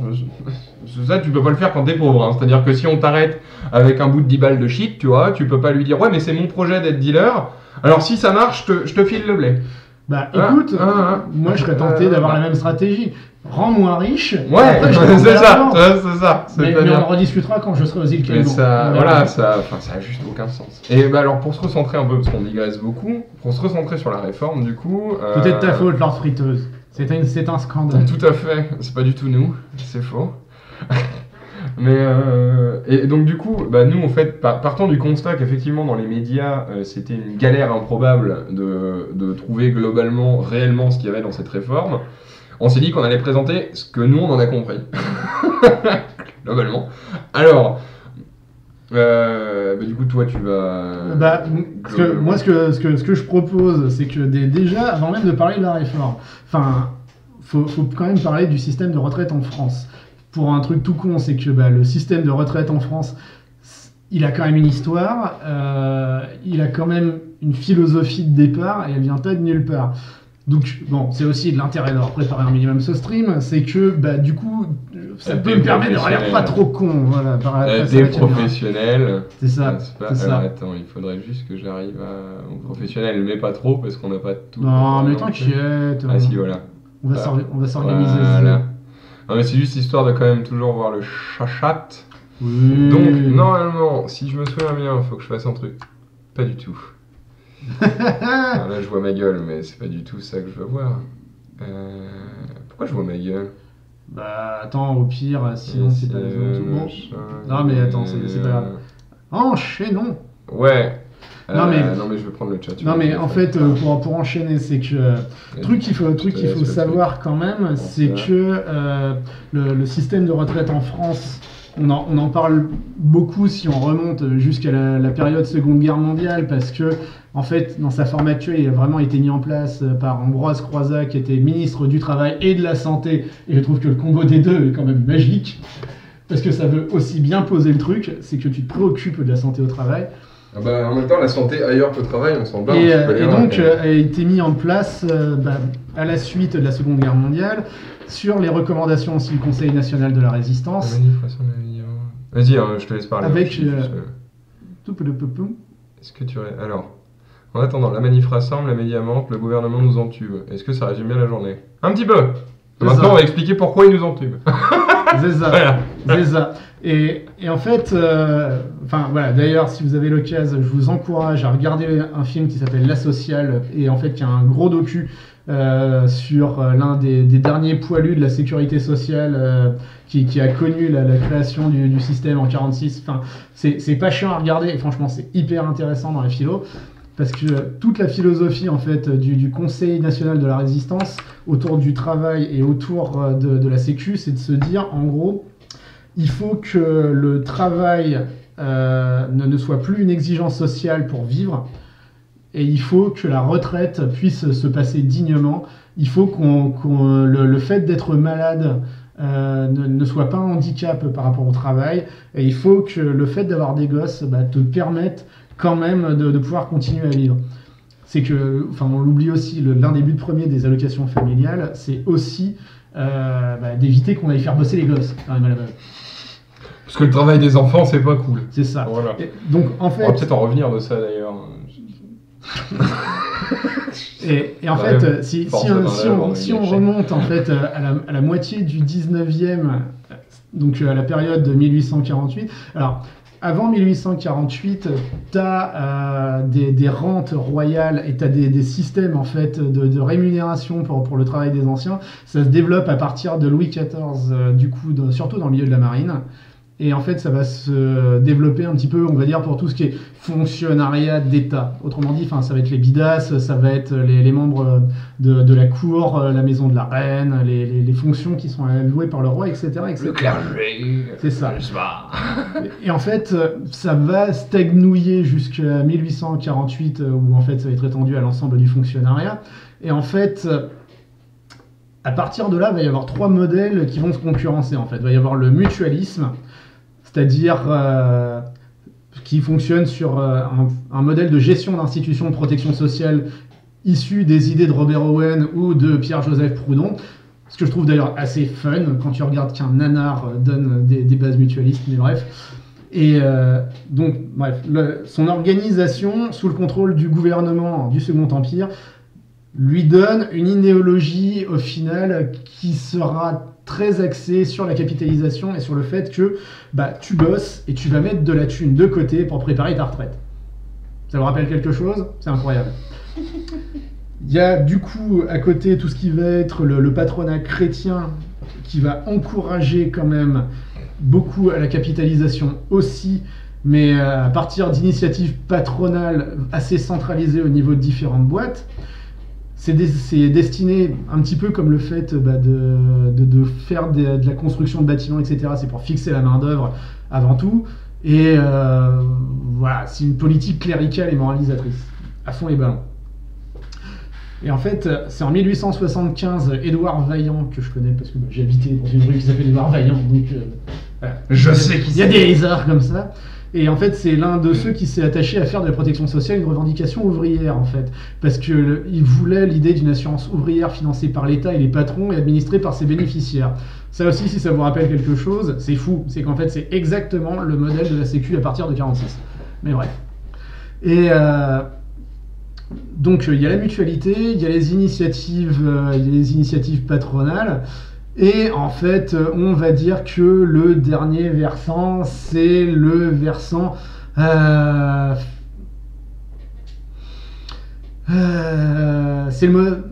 il y a le modèle mutualiste, le modèle de gestion ouvrière et il y a le modèle paternaliste. Et qu'en fait, entre les trois, pendant tout le 19e, on n'arrive pas à déterminer. On arrive comme ça, tranquillou bilou, à la période juste avant la Première Guerre mondiale, donc début du XXe siècle, où il y aura une loi sur les retraites ouvrières et paysannes qui crée des systèmes de retraite par capitalisation à adhésion obligatoire. C'est-à-dire que, je vous la fais moins crispée, vous avez un boulot, on va vous obliger à avoir un compte en banque, et en plus de ça, on va vous obliger à mettre de la thune de côté, mais du coup, qui ne sera pas de la cotisation sociale, c'est vous qui allez prélever sur votre salaire pour le faire, ce qui n'est pas du tout le même délire. Et ce qui est assez intéressant, c'est que ça sera défendu par des membres du parti radical, donc autrement dit le premier parti réformiste du début du siècle. Voilà. Pour donner un ordre d'idée, avant 1914, un retraité sur 3 vit d'une rente, et en général, c'est parce qu'il a des biens mobiliers, en fait. C'est le foncier.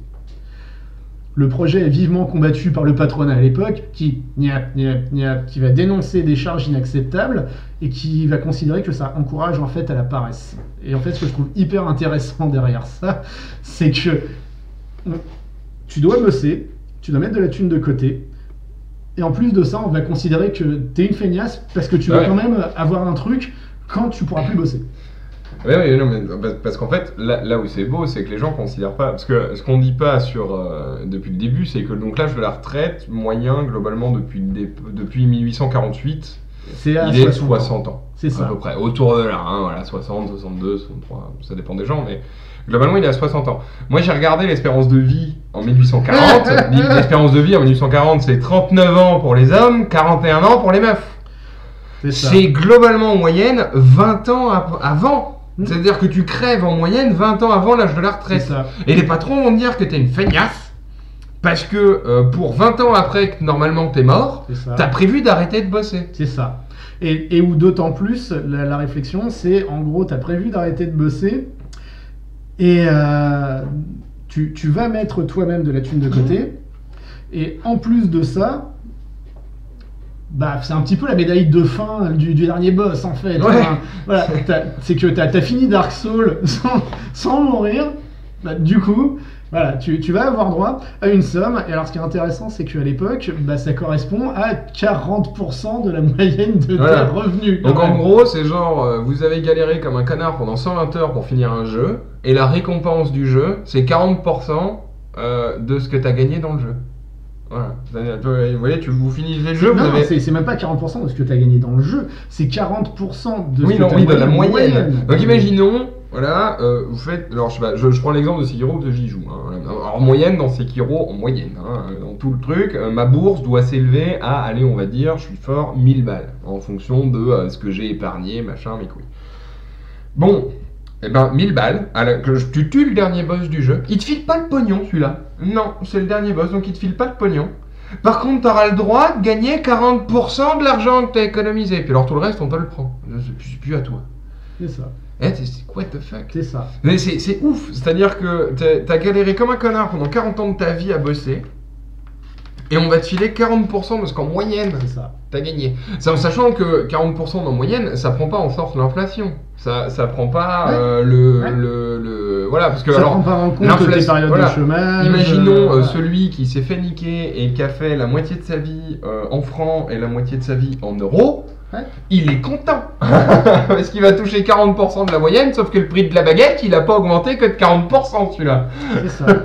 Donc, autrement dit, c'est filer une piécette à un clodo pendant très longtemps. Ouais, c'est ça. Et en fait, l'autre aspect de la retraite par capitalisation qui est très pute, c'est que tu mets de la thune de côté, sauf que effectivement, ça prend pas en compte l'inflation.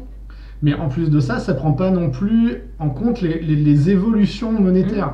C'est-à-dire qu'en 1910, en 1918, autour de la guerre, tu vas avoir des dévaluations complètement tarées qui vont faire que t'as plein de retraités, leur retraite, elle vaut plus rien. Ouais, elle vaut de la pisse. Je veux dire, imaginez les retraités, parce que alors je sais pas si les Allemands ont le même que nous, hein, mais imaginez les retraités en Allemagne après la Première Guerre ou la Seconde Guerre. La mort. C'est-à-dire que le mec se retrouve avec 800 balles au début, il peut payer son loyer, acheter de la bouffe, il se retrouve avec 800 balles à la fin, il peut même pas acheter une baguette. Parce que la dévaluation du pognon a été complètement hallucinante. Ouais. C'est ouf. Et le pire dans la capitalisation, parce que ce qu'on dit pas aussi, c'est que dans la capitalisation, tu mets de l'argent de côté. Donc c'est-à-dire que tu vas prendre donc, de ton blé et tu vas le mettre dans une banque privée, hein, voilà, alors qui elle va faire du blé avec ta thune. Hein. Et puis alors elle, par contre, le blé qu'elle fait, il est indexé sur l'inflation, machin, tout ça. Parce que pour rappel, l'Europe a donné, je sais plus, c'est 100 milliards ces dernières années aux banques. Ouais, Un peu comme ça, hein, je crois que c'est ça, c'est 100 milliards qui a été donné aux banques, 100 milliards. Hein, alors je rappelle hein, que 1 million de secondes, c'est 35 jours, je crois. Non, c'est 1 an et demi. 1 million de secondes, c'est 1 an et demi. 1 milliard de secondes, c'est 2900 ans.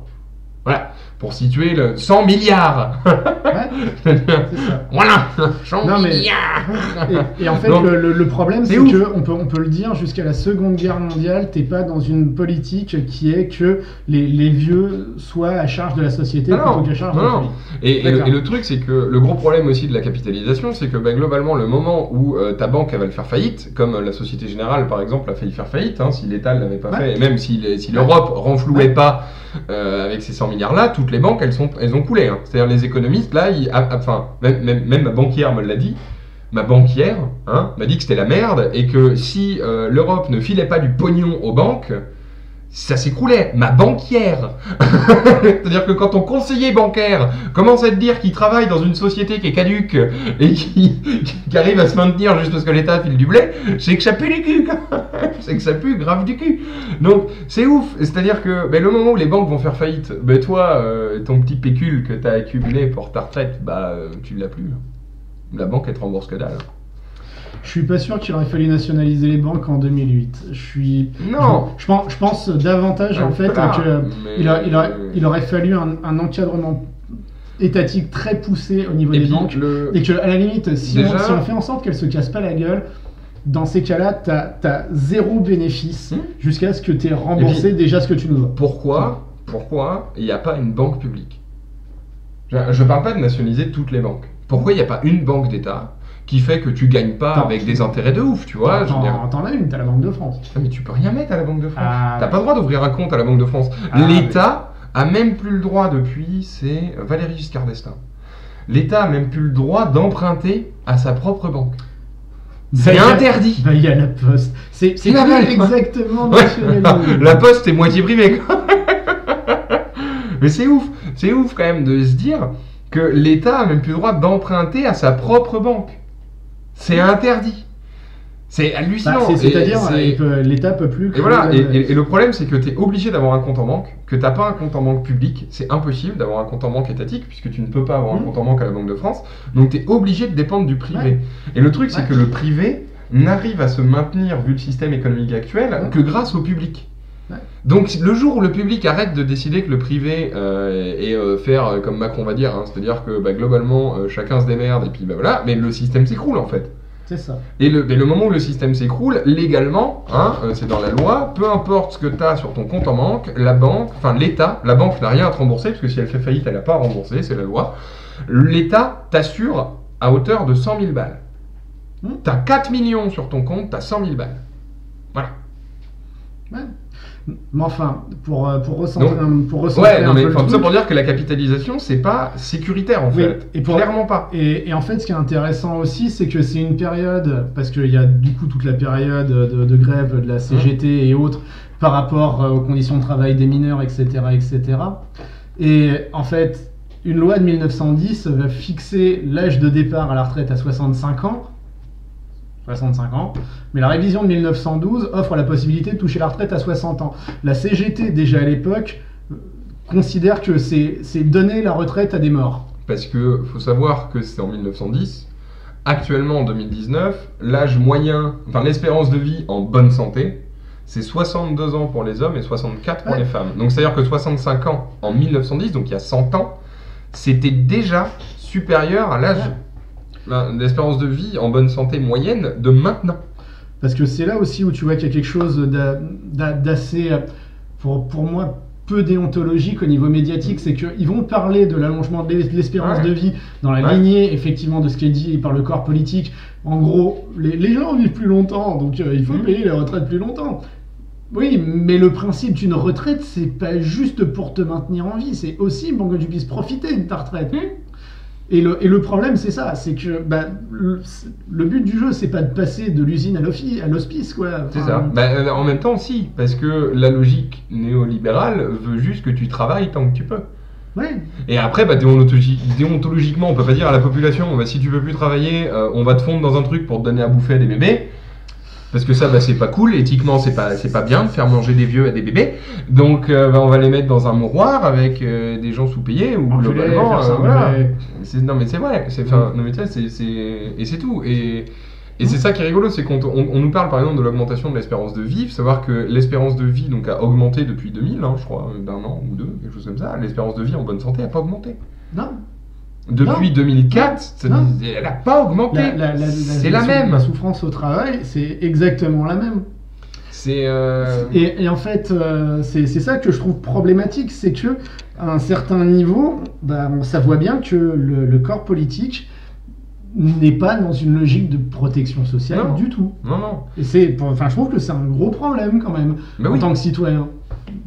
Et le pire, c'est que donc nous, parce que pour finir sur la réforme, je crois que c'est après 45, où on s'est retrouvé avec un système par répartition, c'est ça, qui est mêlé à un système à points, c'est-à-dire qu'on a les deux. Il y a le système à points et le système par répartition. C'est une espèce de mix en fait. En fait, ce qui mettait aussi sur ce qu'on a vu, c'est que les 2/3 des retraites sont financées par les cotisations. Oui. C'est ça. Que t'en as 14% qui sont financés par l'État et qu'en fait le reste, grosso merdo, c'est des intérêts, etc. Mais que voilà, la part de l'État purement et simplement au final, c'est 14%. Ouais. Sur 360 milliards, c'est ça que tu disais ? C'est ça, ouais. Donc en gros, 14% de 360 milliards, on est sur du 40 milliards. C'était où qu'on avait ? C'est là. Donc on était 310 milliards et on est à 14% en fait de l'État. Voilà, sachant que quand on vous dit dessus de l'État, c'est que parce que dans les 77% de cotisation, il y a 12% de l'État employeur. C'est-à-dire que c'est parce que l'État emploie des gens qui cotisent comme tout patron. C'est-à-dire qu'en termes de subvention, c'est ça. Pour la fonction publique d'État, c'est l'État qui paye les retraites des fonctionnaires publics d'État. Mais ce qui est cohérent, parce que c'est un patron. Donc comme tous les patrons, ils payent des charges patronales qui participent à la retraite. Les subventions de l'État, donc purement aide de l'État dans le financement des retraites, c'est 2%. C'est juste 2%. Donc, même si il augmente un peu pour compenser la perte de cotisation potentielle, ce qui est même pas sûr qu'on en ait une d'ailleurs, vu que de toute façon, on va gagner plus, donc ça... Enfin bref, même si il doit compenser, il va pas augmenter d'énorme en fait. Donc, nous dire qu'il n'y a plus de pognon... c'est un peu compliqué, quoi. On va le voir après, mais c'est que dire qu'il n'y a plus de pognon, très clairement, c'est une argumentation. C'est de la merde. C'est de la merde. Parce qu'en fait, l'idée c'est ça, c'est que on cotise par notre salaire. En fait, c'est aussi ce que j'aime bien dans le discours syndicaliste sur le sujet, c'est qu'ils essayent au maximum de rappeler que la retraite c'est du salaire différé, donc c'est quelque chose que tu auras plus tard. Tu cotises pour quelque chose que tu auras plus tard. C'est faux. Quoi ? La retraite. Non, mais je dis la retraite, c'est pas du salaire différé, c'est ça que je veux dire. Bah si. Ah non. Bah si. Non, c'est le discours qu'on veut te faire croire, mais c'est pas un salaire différé. Puisque ce serait un salaire différé si tu mettais de côté. Le truc, c'est que tu mets pas de côté. Non, mais tu vois ce que je veux dire ? Non, mais parce que dans le système de répartition, c'est effectivement c'est ceux qui bossent qui filent les cotises pour ceux qui sont à la retraite. Oui. Mais le principe, c'est quand même en termes de confiance que tu files du pognon pour les vieux, pour toi recevoir quand toi tu seras vieux. Oui, non mais alors c'est là aussi où c'est pour ça que le système doit être périn dans le temps et que le système par répartition est de base en fait périn dans le temps parce que le système par répartition c'est pas toi qui va cotiser pour toi. Toi tu cotises pour les vieux de maintenant. Voilà. Ça. Donc c'est à dire que non mais déjà il y a un truc, on nous fait chier avec les baby boomers. Ma mère est une baby boomeuse, je veux dire voilà, ma mère elle est déjà à la retraite. Ouais. La majorité des baby boomers ils sont déjà à la retraite maintenant en fait. Et globalement, a priori, j'ai pas l'impression que ce soit le problème des retraites de maintenant. Parce que même si la réforme, elle passe, les baby-boomers, au moment où la réforme va avoir fini d'être passée, en fait, les baby-boomers, on aura déjà payé leur retraite. Donc on est en train de faire une réforme qui va baiser les retraites à cause des baby-boomers qui seront morts au moment où la réforme se mettra en place. Enfin, non, ils seront pas morts non plus.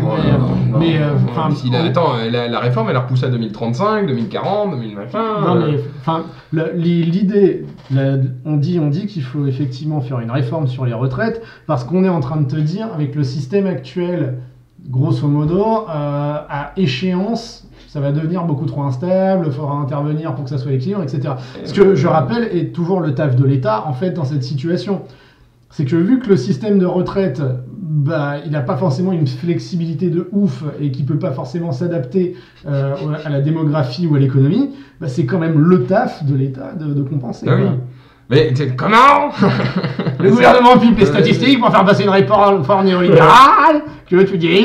Mais tout à fait, mais oui, mais en même temps, je veux dire, enfin, ça devrait même plus nous étonner maintenant, mais c'est quand même assez hallucinant de se dire que tous les chiffres en fait qui sont présentés sont pas truqués, mais tu peux leur faire dire n'importe quoi en fait. Mais c'est le principe des chiffres, c'est ça qui est horrible, c'est qu'en gros on te balance une statistique et on te la remet pas dans la réalité.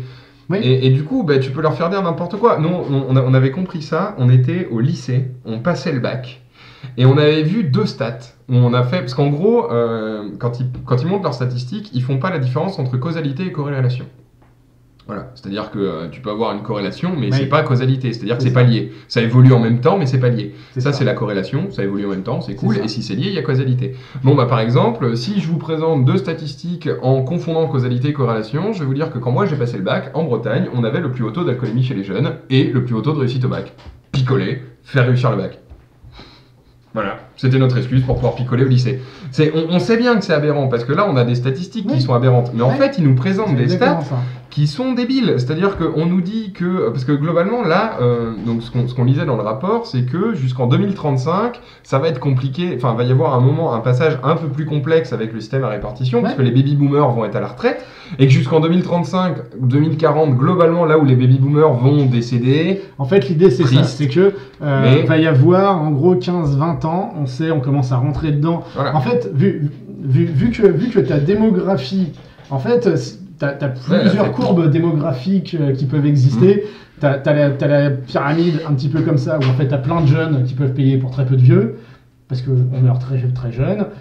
Tu as la pyramide où au final, comme on est, tu as peu de jeunes pour très peu de vieux. Voilà. Enfin, pour beaucoup de vieux. Voilà. Et pour un truc de vieux où ça s'élargit. Sauf que ogivoïdal, c'est très bien dit. Voilà. Mais et en fait, le seul truc à comprendre derrière ça, c'est ça. C'est que il faut juste gérer le départ en retraite des baby boomers, ce qui va prendre effectivement 15-20 ans jusqu'à 2035-2040. Et donc en fait, la seule question, c'est ça. C'est comment est-ce qu'on passe ces 15 ou 20 ans là? Parce que après, statistiquement, ça prendra pas davantage de part dans le PIB. Si on réfléchit quelque part à un truc, moi je regardais là ce matin parce que j'y pense, parce que on parle des dates du coup concrètes. Donc là on est en 2019, donc 2020. Si c'est 15-20 ans, ça nous amène en 2040. C'est ça. Le gouvernement a dit que la réforme ne serait pas totalement en place avant 2035 et est ouvert au recul de la date de mise en place totale, pas sur la réforme, mais sur le temps que ça prendra pour la mettre en place. Ouais. Ce qui est hallucinant, parce que ça veut bien dire que du coup, cette réforme qu'on nous présente comme mise en place à cause des baby-boomers arrivera en place après le problème des baby-boomers. Donc pourquoi on la met en place? Puisque de toute façon, on va la passer sans. C'est déjà un excellent résumé. Ça n'a aucun sens. Ça n'a aucun sens. Donc c'est clairement pas fait pour les baby-boomers. Et en fait, pour revenir sur l'argumentation rhétorique aussi du faux dilemme, c'est que t'as aussi quelque chose derrière ça qui tend à te dire en fait que y a très très peu de marge de manœuvre. What the fuck?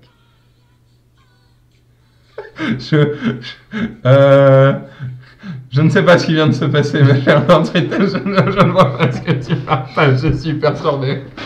Mon Dieu. Si le chat a cliqué dessus, mon Dieu, il comprendra. Cliquez là-dessus, voilà. Ça vaut le coup. Mais en fait, c'est juste pour dire que en gros, le problème, c'est est-ce qu'on garde le système ou est-ce qu'on le change? Mais tu peux aussi le réformer légèrement, le système. C'est-à-dire que si le problème, c'est que c'est un système qui n'est pas viable avec une personne qui cotise pour un vieux, bah dans ces cas-là, tu trouves d'autres sources de financement. Ouais. Et c'est aussi ce qu'avait compris Jospin, c'est-à-dire Ouais. que moi, ce que j'ai appris cette semaine que je savais pas, c'est qu'en 99, Jospin a créé un fonds de réserve pour les retraites qui a été abondé au fur et à mesure, mais plus à partir de Sarko. Curieux. Donc à partir de 2011 qu'il n'était plus abondé, et en fait son taf en tant que fonds souverain, c'était d'investir sur les marchés et de faire du blé pour financer en fait cette phase critique de 15-20 ans. Ce qui est du coup assez hallucinant, c'est que le mec s'était dit ça va être la merde, je vais anticiper le truc, et du coup bah, on se retrouve avec du fric à disposition qui est prévu pour ça. Effectivement, peut-être que ça suffira pas de toute façon jusqu'à 2035-2040, mais t'as déjà cette base-là. T'as suffisamment de complémentaires aussi en fonction de différentes professions qui t'encouragent à cotiser pour mettre de la thune de côté et où on sait qu'à partir d'une certaine date, bah, en fait, ça n'aura pas d'impact majeur et ça va être de la thune qu'ils vont garder de côté au cas où.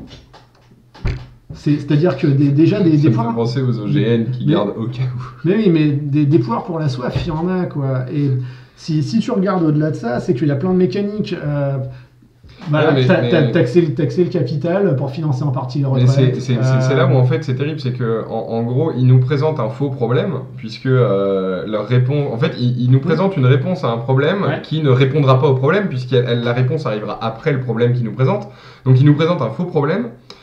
Donc c'est ça, ils nous présentent une solution à un faux problème, parce que le problème en fait n'existe pas, puisqu'il est déjà en cours, donc la solution n'a aucun intérêt.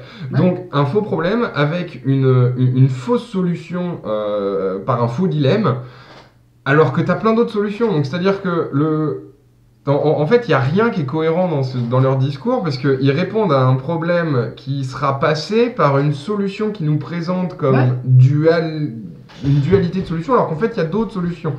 Et c'est incroyable, c'est-à-dire qu'en plus, et même des solutions qui ont déjà été pensées avant, et en nous présentant, et c'est là où, si on rentre dans le cœur de la réforme, en nous présentant une solution qu'on te qui présente n'est clairement pas bonne. Oui. Enfin, je vais dire, c'est-à-dire que ils présentent la réforme comme sociale, alors qu'un système à points, je veux dire, il y a une vidéo de Fillon, je vous invite à la regarder, c'est Fillon Retraite, hein, vous verrez, Fillon Retraite devant les gens du MEDEF, qui explique simplement que l'avantage de la retraite à points, et c'est pour ça qu'ils veulent mettre qu'une seule retraite à points, parce qu'actuellement on est et en répartition et à points, c'est-à-dire qu'on a les deux. Il veut passer sur une retraite purement à points, parce que l'avantage du point, et c'est ce que dit Fillon, c'est ce que tous les politiques savent, mais ne veulent pas que le peuple sache, c'est qu'un point... on peut manipuler ce que vaut le point. Bon, après, les gens sont pas dupes non plus. Et les gens commencent à le savoir. Mais c'est hallucinant de se dire qu'ils te présentent la réforme comme sociale, alors que, bah non, parce qu'une retraite à points, c'est tout sauf social. Et d'autant plus, si tu veux, il y a eu plein de trucs. Chiappa est intervenu pour dire que c'était mieux pour l'égalité homme-femme, mais couilles. Enfin, mais en fait, quand tu regardes, ça va appauvrir les femmes. Ouais. Non, mais en même temps, genre, Chiappa, elle est un peu con. Quand même. Ouais. Et je pense pas qu'elle soit fondamentalement méchante. Je pense qu'elle essaye vraiment de faire des trucs pour les meufs, d'ailleurs. Je pense qu'elle est vraiment honnête dans sa démarche de vouloir aider les femmes. Je pense juste qu'elle n'a pas compris la réforme. Et je pense qu'elle n'a pas compris non plus la volonté du gouvernement. Rien n'a pété des meufs. Elle est là, alors elle fait bien son boulot. Ça donne c'est comme Hulot. Voilà, Hulot, c'était une belle caution écologique. Chiappa, c'est une belle caution féministe. Voilà, ça sert à rien, on s'en fout. Elle fait du bout-de-oui, elle fait un peu de bruit. Voilà, elle a mis l'écriture inclusive dans les circulaires. Ouais. Ça va pas augmenter l'égalité homme-femme, ça. Hein. Tu vois, par exemple, j'avais vu la France Insoumise avait répondu au fait qu'il disait qu'il n'y avait pas d'alternative, par exemple, sur la réforme qu'on propose pour les retraites. La France Insoumise le dit, bah si, en fait. Vas-y. C'est que bah, nous, ce qu'on propose, c'est qu'on fait égalité salariale homme-femme, comme ça il y a plus de cotises, comme ça il y a plus de thunes, et bah, en plus de ça, bah, on va taper dans les fonds de réserve, parce qu'ils sont là pour ça. Ils sont là pour ça, et puis bah, s'il n'y en a vraiment pas, bah, on va arrêter, à partir d'un certain salaire, d'arrêter de te taxer à plein pot pour les retraites, et puis tu vas payer comme tout le monde. Parce que quand on voyait pour les... Alors, tu vois, c'est pour les indépendants, par exemple. Alors, en plus, je suis en train de gueuler, moi je veux me mettre en indépendant. Hein. Donc, c'est pourtant, tu vois, parce que j'aimerais bien gagner plus de 40 000 balles par an. Hein, voilà, un jour peut-être. Mais voilà, si t'es indépendant, jusqu'à 40 000 balles, tu payes 25%, je crois. Alors après, c'est 40 000 balles, mais je pense que c'est chiffre d'affaires. Oui, non, c'est 40 000 balles de chiffre d'affaires. Mais tu payes 25% en cotisation retraite jusqu'à 40 000 euros de chiffre d'affaires. Et quand tu dépasses 40 000 euros, jusqu'à 120 000 euros, tu passes à 12,5. C'est ça. Mais pourquoi je paye plus quand j'ai moins d'argent? Ça n'a pas de sens. Je veux dire, mettez 12,5 jusqu'à 40 000 et 40% jusqu'à 120 000. Je veux dire, ça n'a aucun sens. Je veux dire, d'où on paye moins d'impôts quand on est... Enfin, bref. Ouais. Mais il y a un truc, moi, que j'avais lu, notamment sur le truc à point, et qui est en fait, je vais juste lire une phrase. C'est tiré du rapport de voilà. Donc c'est assez... le rapport sur lequel est basée la réforme. Hein. C'est ce rapport-là. Donc même en fait, je vais juste lire le titre parce que pour expliquer après globalement, le titre est déjà significatif. C'est un système de retraite pilotable et apte à faire face aux aléas économiques et démographiques. En gros, c'est la crise, ma brave dame. On va devoir baisser la valeur des points. Il n'y a plus d'argent. Et puis dans 10 ans, c'est la crise, ma brave dame. On va rebaisser les points. Mais par contre, on va jamais les augmenter, hein. Parce que bon. On rappelle qu'on sort quand même de 15 ans de crise. Selon les présidents, les chefs du CAC 40 ont jamais autant gagné de pognon que l'année dernière. Ouais. Mais c'est la crise, ma brave dame.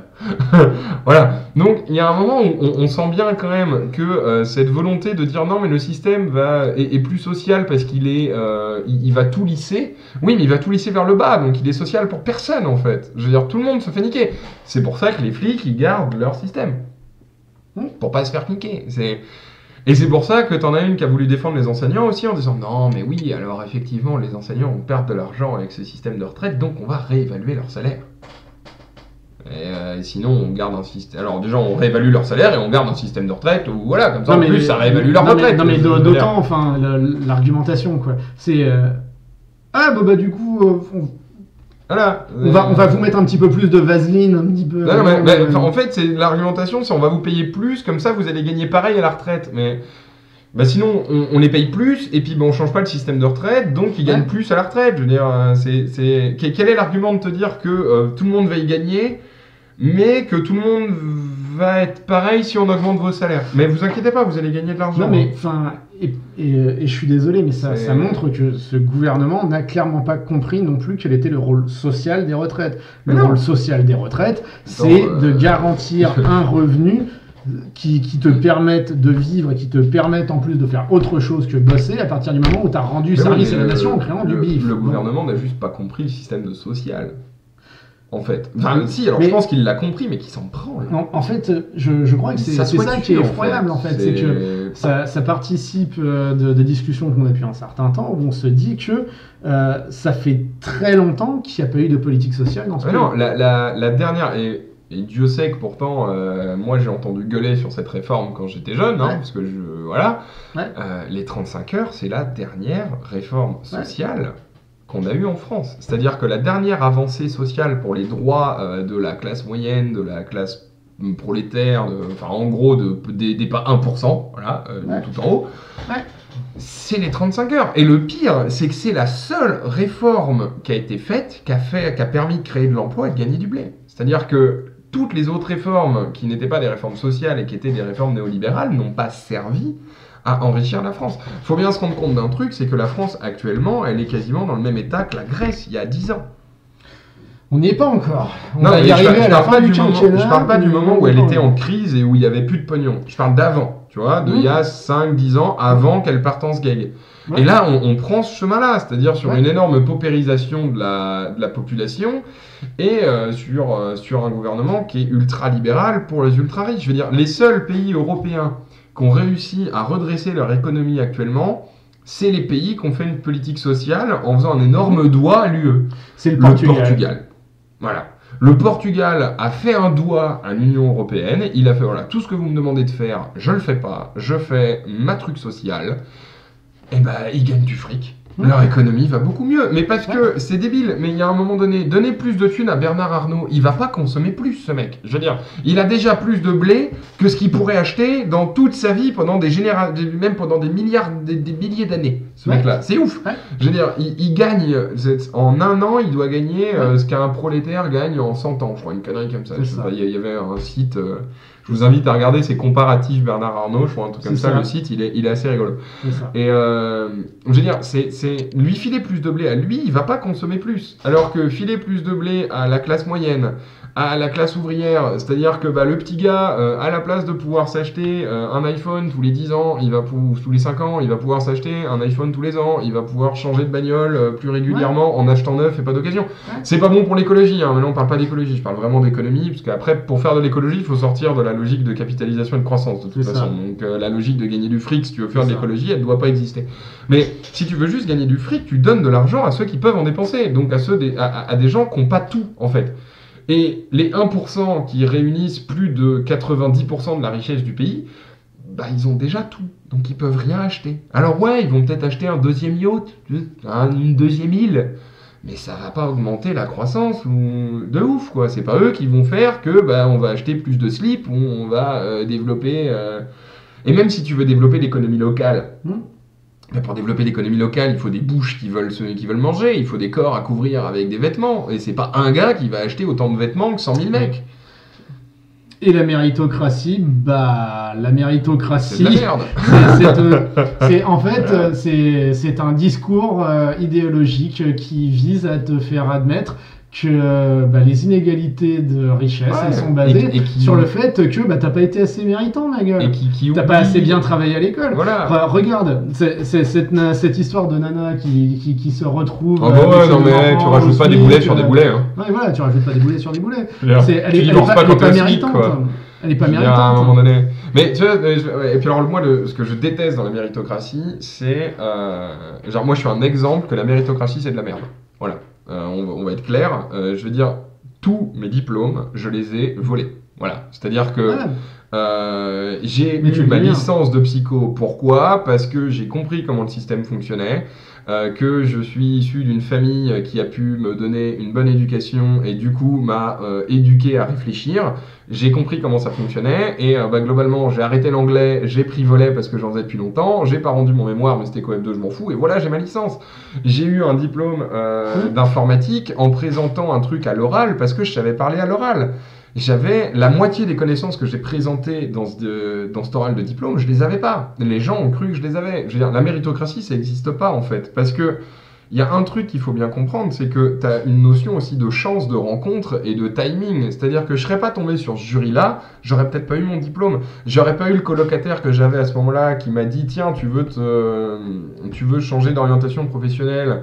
vas-y, va dans l'informatique, t'es un geek, ça marchera. Voilà. Ouais. C'est pareil pour le stream. Imaginons que je me dis que c'est juste parce que je travaille comme un damné que ça va marcher. Je sais que c'est faux. Ça va dépendre de sur qui je tombe, sur qui je vais toucher, qui va regarder. Est-ce qu'un gros streamer va...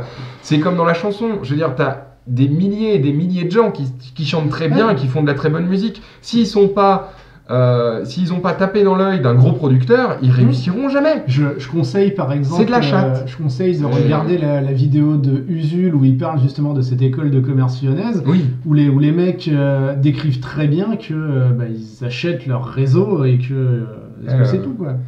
Le gouvernement a très bien compris notre système social, mais comme depuis quelques années, ils sont régis par des lobbies, la finance et notamment les actionnaires, qui ont tout foutu en l'air sous le prétexte du commerce international qui existait déjà depuis des millénaires. Alors c'est même au-delà du commerce international, c'est pour leur propre pognon. C'est-à-dire que globalement, c'est des gens qui voient juste... Déjà, qui ont une vision qui est très court-termiste par rapport à comment gagner du fric, parce qu'en vrai, il y a des moyens de gagner du fric sur de long terme qui est bien plus rentable que la manière dont ils ont de gérer leur économie. Oui. Et puis c'est des gens en plus qui au-delà... parce que oui, ils ont compris le système social, c'est juste que le système social est contre le système néo-capitaliste, parce que du coup, il ne met pas tout le monde en concurrence. Social, c'est aussi de ne pas être un psychopathe en fait. Déjà, et puis le truc c'est que si tu mets pas tout le monde en concurrence et que tu leur permets de vivre décemment sans travailler comme des acharnés 75 heures par semaine, tu baisses leur productivité. Si tu baisses leur productivité, enfin leur temps de travail, parce que leur productivité c'est faux, hein, c'est-à-dire que l'ouvrier français qui travaillait avec 35 heures était plus productif que l'ouvrier japonais qui en travaillait 55. Voilà, c'est comme ça. Les études l'ont montré que l'ouvrier français faisait partie des ouvriers les plus productifs alors qu'il travaillait que 35 heures. Donc, voilà. Hein, mais il n'est pas au travail, il n'est pas aliéné au travail, il va faire autre chose. Et c'est pas bien qu'il fasse autre chose parce que du coup, il n'est pas content en fait de ce qui se passe. Donc, il faut complètement l'aliéner pour qu'il n'ait pas le temps d'y réfléchir et qu'il soit d'accord. Et leur but, c'est juste de gagner du fric. Moi, je pense, même au-delà, je pense que leur but, il est adolescent. Le but, c'est de faire un concours de bits. Voilà. Sauf que leur bit, c'est le nombre de zéros sur leur compte en banque. Tu vois ce que je veux dire? C'est-à-dire qu'il y a un moment donné, quand tu arrives à des sommes aussi grandes et que tu traînes qu'avec des gens qui ont des sommes comme ça, ben tu vas juste vouloir montrer au gars qui est à côté de toi que moi j'ai 3 milliards. Moi, sur mon pénis, je peux mettre 10 zéros. Voilà. Non, mais... Et c'est hallucinant, en fait, de se dire que c'est juste des adolescents qui ont un complexe ou qui... Voilà. C'est une réflexion comme la réflexion de droite en général. C'est que il y a l'idée qu'il faut s'élever. Et qu'il faut s'élever au-dessus des autres. Et puis que c'est un truc aussi où globalement, si tu n'es pas dans une logique de surproduction, t'es un feignant. Et où voilà, c'est-à-dire que en fait ta vie globalement, mais alors après on pourrait avoir une réflexion sur le travail, mais le travail c'est de l'esclavage moderne. Vu comment il est présenté actuellement par le néolibéralisme, c'est de l'esclavage moderne. C'est-à-dire que t'as pas le choix de travailler. C'est-à-dire que si tu veux survivre, t'es obligé de travailler dans un taf de merde et où t'as pas le temps de réfléchir. Parce que si tu réfléchis, tu dis ah mais dis donc, je me fais baiser. Oui. Mais on n'a pas envie parce que mine de rien c'est pareil. Et en fait ce que ça décrit très bien, c'est ça, c'est que le problème en soi, c'est pas qu'il y ait des pauvres ou qu'il y ait des riches. Le problème, c'est aussi, tu vois, c'est la réflexion qu'avait Marx dans l'article sur Piketty dont je t'avais parlé. C'est que le problème, c'est d'être possédant en fait. Ouais. C'est que tu induis un rapport de pouvoir et un rapport de force avec les autres. Oui. C'est-à-dire, si t'étais riche, à la limite, mais que du coup, on n'est pas obligé de te cirer les pompes pour avoir un boulot, ou on n'est pas obligé de passer forcément par toi pour vivre, ça serait pas le même délire. Je vais prendre une petite parabole, tu vois. Moi ça me fait penser à Big Flo et Oli, et du coup le moment dans Je suis où ils te disent ils veulent tous goûter aux fruits de l'arbre que j'ai planté. Mais c'est que en fait la mentalité actuelle de cette frange de l'économie, c'est pas ça. C'est pas de planter des arbres et de t'encourager à venir bouffer les pommes. C'est de cramer les pommiers des autres pour qu'ils soient obligés de venir bouffer sur le tien. Et même c'est une mentalité de dealer. C'est là aussi pire que ça en plus, c'est qu'il y a une notion...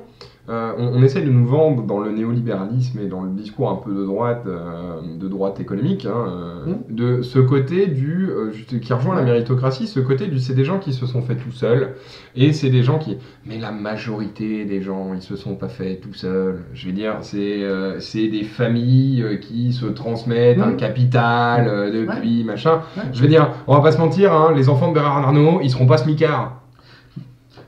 Bill Gates a réussi à monter Microsoft après avoir abandonné l'école. Il a abandonné Harvard.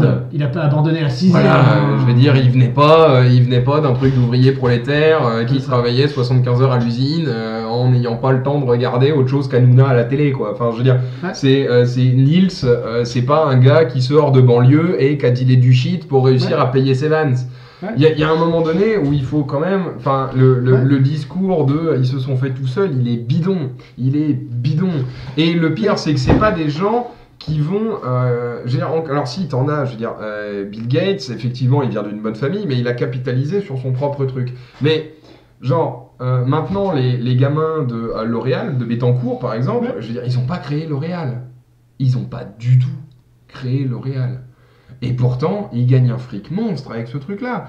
Et ils vont même réussir à faire en sorte de gagner du fric grâce au travail des autres, parce que c'est ça aussi un actionnaire. Ouais. C'est-à-dire que, et je parle pas du petit actionnaire qui a mis 10 000 balles parce qu'il a un pécule dans une start-up qu'il aimait bien, et qui a géré... Non, moi je parle du gars qui globalement ne fait rien de sa vie, a des conseillers financiers pour lui, et qui vont en fait gagner du fric sur... Un pognon de dingue. Voilà. Mais c'est ce que je disais tout à l'heure. Il n'y a pas... Enfin, pour finir sur l'actionnaire, le problème du gros actionnaire, c'est que c'est un gars qui a des gens qui travaillent pour lui. C'est-à-dire que c'est même pas lui qui travaille. En fait, lui, il a juste le bonheur d'avoir du fric. Et Baudrillard le disait très bien. Alors, Baudrillard, c'est un ami ingénieur. qui s'intéresse beaucoup à l'économie, et il disait très bien, on est dans un système où plus tu gagnes, plus tu gagnes. Mais c'est simple à comprendre. Imaginons, moi j'ai pas de pognon, je veux remplacer ma bagnole. Je prends une bagnole de merde, achetée d'occasion, elle m'a coûté 1000 balles, elle a 200 000 km. Bon bah dans 2 ans, je dois la remplacer. Voilà. J'ai du blé, j'achète une bagnole neuve, elle me fait 15 ans. Bah, sur les 15 ans, j'ai payé moins en frais de bagnole que le mec qui a racheté 1000 balles tous les 2 ans. Tu vois, je conseille souvent de lire les bouquins de Terry Pratchett. Pratchett a une théorie là-dessus, c'est la théorie de la botte. Et c'est exactement ça. C'est qu'en fait, il va juste te dire que les riches vont consommer moins et vont participer moins à l'économie que les pauvres. Bah oui. Parce que les riches, ils vont acheter du neuf, ils vont acheter du qui dure longtemps. Autrement dit, ils vont avoir les moyens d'être juste intelligents. Mais c'est évident, je veux dire, mais comme pour tout, si tu as les moyens d'acheter un PC à la base à 2000 balles, tu vas le changer dans 10 ans peut-être, tu vois, si tu n'en as pas une utilisation extrême. Bah, ton PC à 200 boules, dans 2 ans, même pour faire du Word, il est décédé. Donc, tu vas réacheter, machin. Et on est dans une société qui est là-dedans. Et c'est ça qui est terrible, c'est que... Ben voilà, le problème, pour finir sur le truc là, mais le problème, moi, que je vois, c'est pas le riche ou le pas riche. Parce que, typiquement... Un ingénieur, oui, effectivement, s'il arrive à gagner 3 à 4 000 balles par mois, que sa femme elle gagne pareil, ça fait un couple à 10 000 euros par mois, ouais, ils sont riches. Mais c'est pas eux le problème, tu vois. Oui, mais tu vois, mais c'est pas eux le problème. Oui. Le problème, c'est pas eux, parce que eux, ils sont riches, parce que oui, ils ont plus à compter pour faire leurs courses au machin, ils peuvent partir en vacances, et voilà, mais c'est pas eux le problème. Le problème, il est dans les... Parce qu'il faut bien se rendre compte que même ces mecs-là, qui ont quand même fait des diplômes, et qui sont censés être l'exemple d'ascenseur social. Tu vois, je veux dire, Baudrillard, par exemple, qui vient d'une famille purement ouvrière, son père travaillait à 16 ans, sa mère n'a pas travaillé, voilà. Il est ingénieur, c'est censé être une réussite de l'ascenseur social. Il n'est pas dans les 1%. Du tout. Et il en est, mais très loin, en fait. Et il est concerné par les retraites, hein. Il va perdre du blé comme les autres, et voilà, c'est... On est très loin du 1%. Le 1% qui a 90 ou 95% de la richesse, il est bien au-delà de ce qu'on peut imaginer en termes de blé. Et c'est indécent, en fait, de voir ces gens-là venir cracher à la gueule du gilet jaune ou du gars parce qu'il se plaint de pas avoir assez de pognon et en lui disant « il y a pire ailleurs ». Être ingénieur, c'est avoir un capital culturel et social, mais en fait, qu'il a construit. C'est que, en fait... je sais pas si c'est le côté gaucho aussi, c'est que effectivement sa famille avait un capital culturel et social de base, mais ils l'ont encouragé aussi énormément à développer le sien. Et en soi, oui, il en a un. Tu vois, moi par exemple, effectivement, je viens d'une famille qui m'a permis d'avoir ce capital économique et social. Mais ce que je veux dire, c'est que c'est pas le problème, c'est pas les gens qui vont gagner correctement leur vie, c'est même pas l'artisan, tu vois, un artisan, par exemple, moi quand j'étais pion en lycée pro, il y avait des gamins qui allaient finir plombier, électricien, maçon, machin, ils allaient gagner beaucoup plus de fric que moi.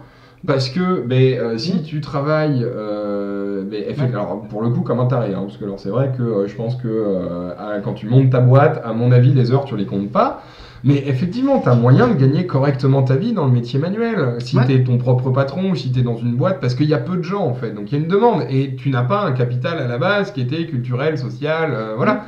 Mais c'est pas ces gens-là le problème, c'est même pas ce qu'on va appeler les nouveaux riches qui vont pouvoir s'acheter un truc, parce qu'ils sont pas dans les 1%. Le problème économique, il vient des 1%. Il y avait un truc que j'avais vu passer sur Facebook qui m'a fait mourir de rire.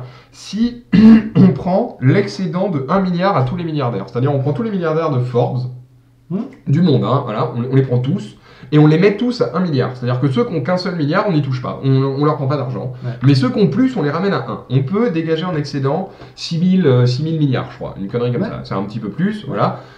En 2030, on a, avec juste le 20e de ça, hein, en 2030, on a éradiqué le réchauffement climatique. Il n'y en a plus. Voilà, on a résolu le problème. C'est bon, c'est OK. Et juste pendant 236 ans, on a enlevé la faim dans le monde. Voilà, avec juste ça. Hein. Et on n'a même pas diminué le nombre de milliardaires. On les a juste ramenés à 1 milliard. Il faut bien se rendre compte, comme on disait tout à l'heure, que si on ramène le milliard en termes de secondes, 1 million c'est 1 an et demi, 1 milliard c'est 2000 ans. On est en train de se barrer en diatribe anti-riche. Non, c'est pas anti-riche. Ce que je veux dire, c'est que Le problème, il vient pas du riche. Le problème, il vient du fait que le système n'est pas borné et qu'on se retrouve et que l'État ne fait pas son taf. Mais non, parce que l'État se retrouve à juste être en mode, justement, en mode lobby en fait. Ouais. Et en mode, je suis là pour travailler pour des gens qui gagnent déjà énormément de pognon. Et ce qu'on appelle riche, nous, dans notre imaginaire, en fait, ce qu'on va appeler riche comme le petit patron, ou même le patron de... j'ai même envie de dire que le patron d'une entreprise ou de machin, il gagne pas des millions ou des milliards à l'année. Hein. Ouais. Donc, et même ce qu'on appelle riche, en fait, n'est pas le problème. Ouais. C'est là où c'est dingue, c'est que tu vois, c'est comme ce truc où on disait le système fait en sorte que les gens qui gagnent 1800 €, les gens qui gagnent 5000 balles font croire aux gens qui gagnent 1800 balles que c'est la faute des gens qui gagnent 1800. Mais tu peux augmenter en fait au-dessus, tu peux dire juste les gens qui gagnent 1 million vont faire croire aux gens qui gagnent 5000 balles que le problème vient des gens qui en gagnent 1002. Ouais. Et ça, c'est réel. Le problème, il vient pas des riches comme nous on appelle riches en fait, c'est ça que je veux dire. Tout à fait. C'est pour ça que je veux. Alors après, oui, j'ai digressé de ouf. Mais en fait, voilà, pour revenir sur la réforme, le gros problème de fond sur cette réforme, on l'a bien tous dit de toute façon, c'est le point, le principe du point. Et en fait, surtout, enfin. Moi, c'est aussi l'espèce de côté un peu universaliste qu'ils veulent donner à cette réforme. C'est-à-dire que ça ne veut pas dire que, par exemple, si tu es un ouvrier, tu auras la même retraite qu'un banquier. Ça veut juste dire que tu auras la même possibilité de mettre des points en fait, qu'un banquier. Mais c'est ce que disent bien les syndicats. On ne prend pas du tout en compte en fait la pénibilité du travail et le fait que, par exemple, tu aies certaines catégories professionnelles. T'as des catégories professionnelles, c'est leur espérance de vie qui est de 67 ans. Mais c'est même pire que ce que tu disais, comme la capacité de mettre des points, c'est que ça va au-delà, c'est que 1 € égale 1 point. Globalement, c'est ce qu'ils te vendent. 1 € c'est 1 point. Tu vois, ils te vendent en mode 1 € travaillé, peu importe le taf que tu fais, va te filer le même point. Ouais, d'accord, mais enfin, ça veut dire que l'ouvrier, pour avoir une retraite pertinente par rapport au banquier ou au travail de bureau, n'importe lequel, bah ouais, moi je suis désolé, mais enfin, le mineur qui casse des cailloux à respirer de la merde toute la journée, a priori, il se baisse plus la santé au travail et arrivé à 55-60 balais, il va quand même avoir beaucoup plus de mal à faire son boulot qu'un sénateur, un député, un employé de bureau ou machin. Donc, ça ne prend pas la pénibilité puisque chacun cotise la même chose. Ou alors, si ça prend en compte la pénibilité, ça veut dire que tu peux pas faire un système universel. Et dans ces cas-là, ton système universel, il n'a pas de sens. Eh ben oui, mais en même temps, le système je veux dire, à partir du moment où tu fais un système universel, il peut pas être social. Ouais. Parce que le principe du social, c'est pas l'égalité, c'est l'équité. C'est l'équité. Et à partir du moment où tu veux juste être égalitaire, c'est les plus riches qui sont favorisés. Bah oui, point barre. C'est forcément. C'est voilà. Il y a une image pour la différence entre égalité et équité qui est très vraie, c'est genre tu prends un grand, un moyen, un petit, l'égalité c'est de donner à tout le monde un marchepied pour voir au-dessus d'un muret. L'équité c'est de donner 3 marchepieds deux marchepieds au petit, un marchepied au moyen et rien au grand. Comme ça les 3 arrivent à voir au-dessus du muret. Ouais. Je veux dire, et donc à partir du moment où tu fais un truc universel, tu peux pas être social. C'est évident que, ne serait-ce que quelque chose de tout bête, mais un travailleur handicapé va avoir besoin de plus d'aide de l'État qu'un travailleur lambda ou voilà. Ouais. C'est évident. C'est même le principe des allocations familiales ou de la CAF. Quelqu'un qui gagne que dalle va avoir besoin de plus d'aide au logement que quelqu'un qui gagne plein de thunes. C'est pas égalitaire, c'est équitable. Et donc si tu fais un truc qui est universel, t'es dans l'égalitaire et du coup c'est chacun pour sa gueule en fait. Voilà. Est-ce que du coup comme mot de fin on n'est pas en train de dire qu'il faut encourager l'équité et pas l'égalité? Ouais, globalement. Mais ça c'est un discours de bobo gauchiste ça. En même temps c'est pas comme si on savait pas comment on fait partie. Ah oui non voilà oui.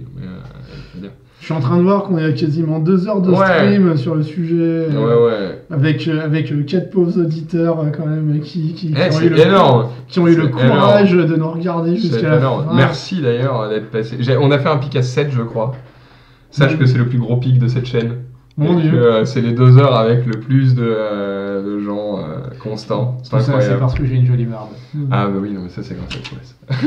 Mais non, en tout cas, bah, merci d'être passé. Voilà, c'était très gentil d'être venu. Voilà. Merci à toi aussi d'être passé. C'était très sympathique. Mais de rien, merci à toi d'avoir proposé. Mais de rien. Et puis, bah, une prochaine fois sur un autre sujet, voilà, qui peut aller de n'importe quoi, à la politique, à la psychologie, en passant par l'économie ou la chimie. Avec plaisir. Voilà. Et puis, Avec plaisir.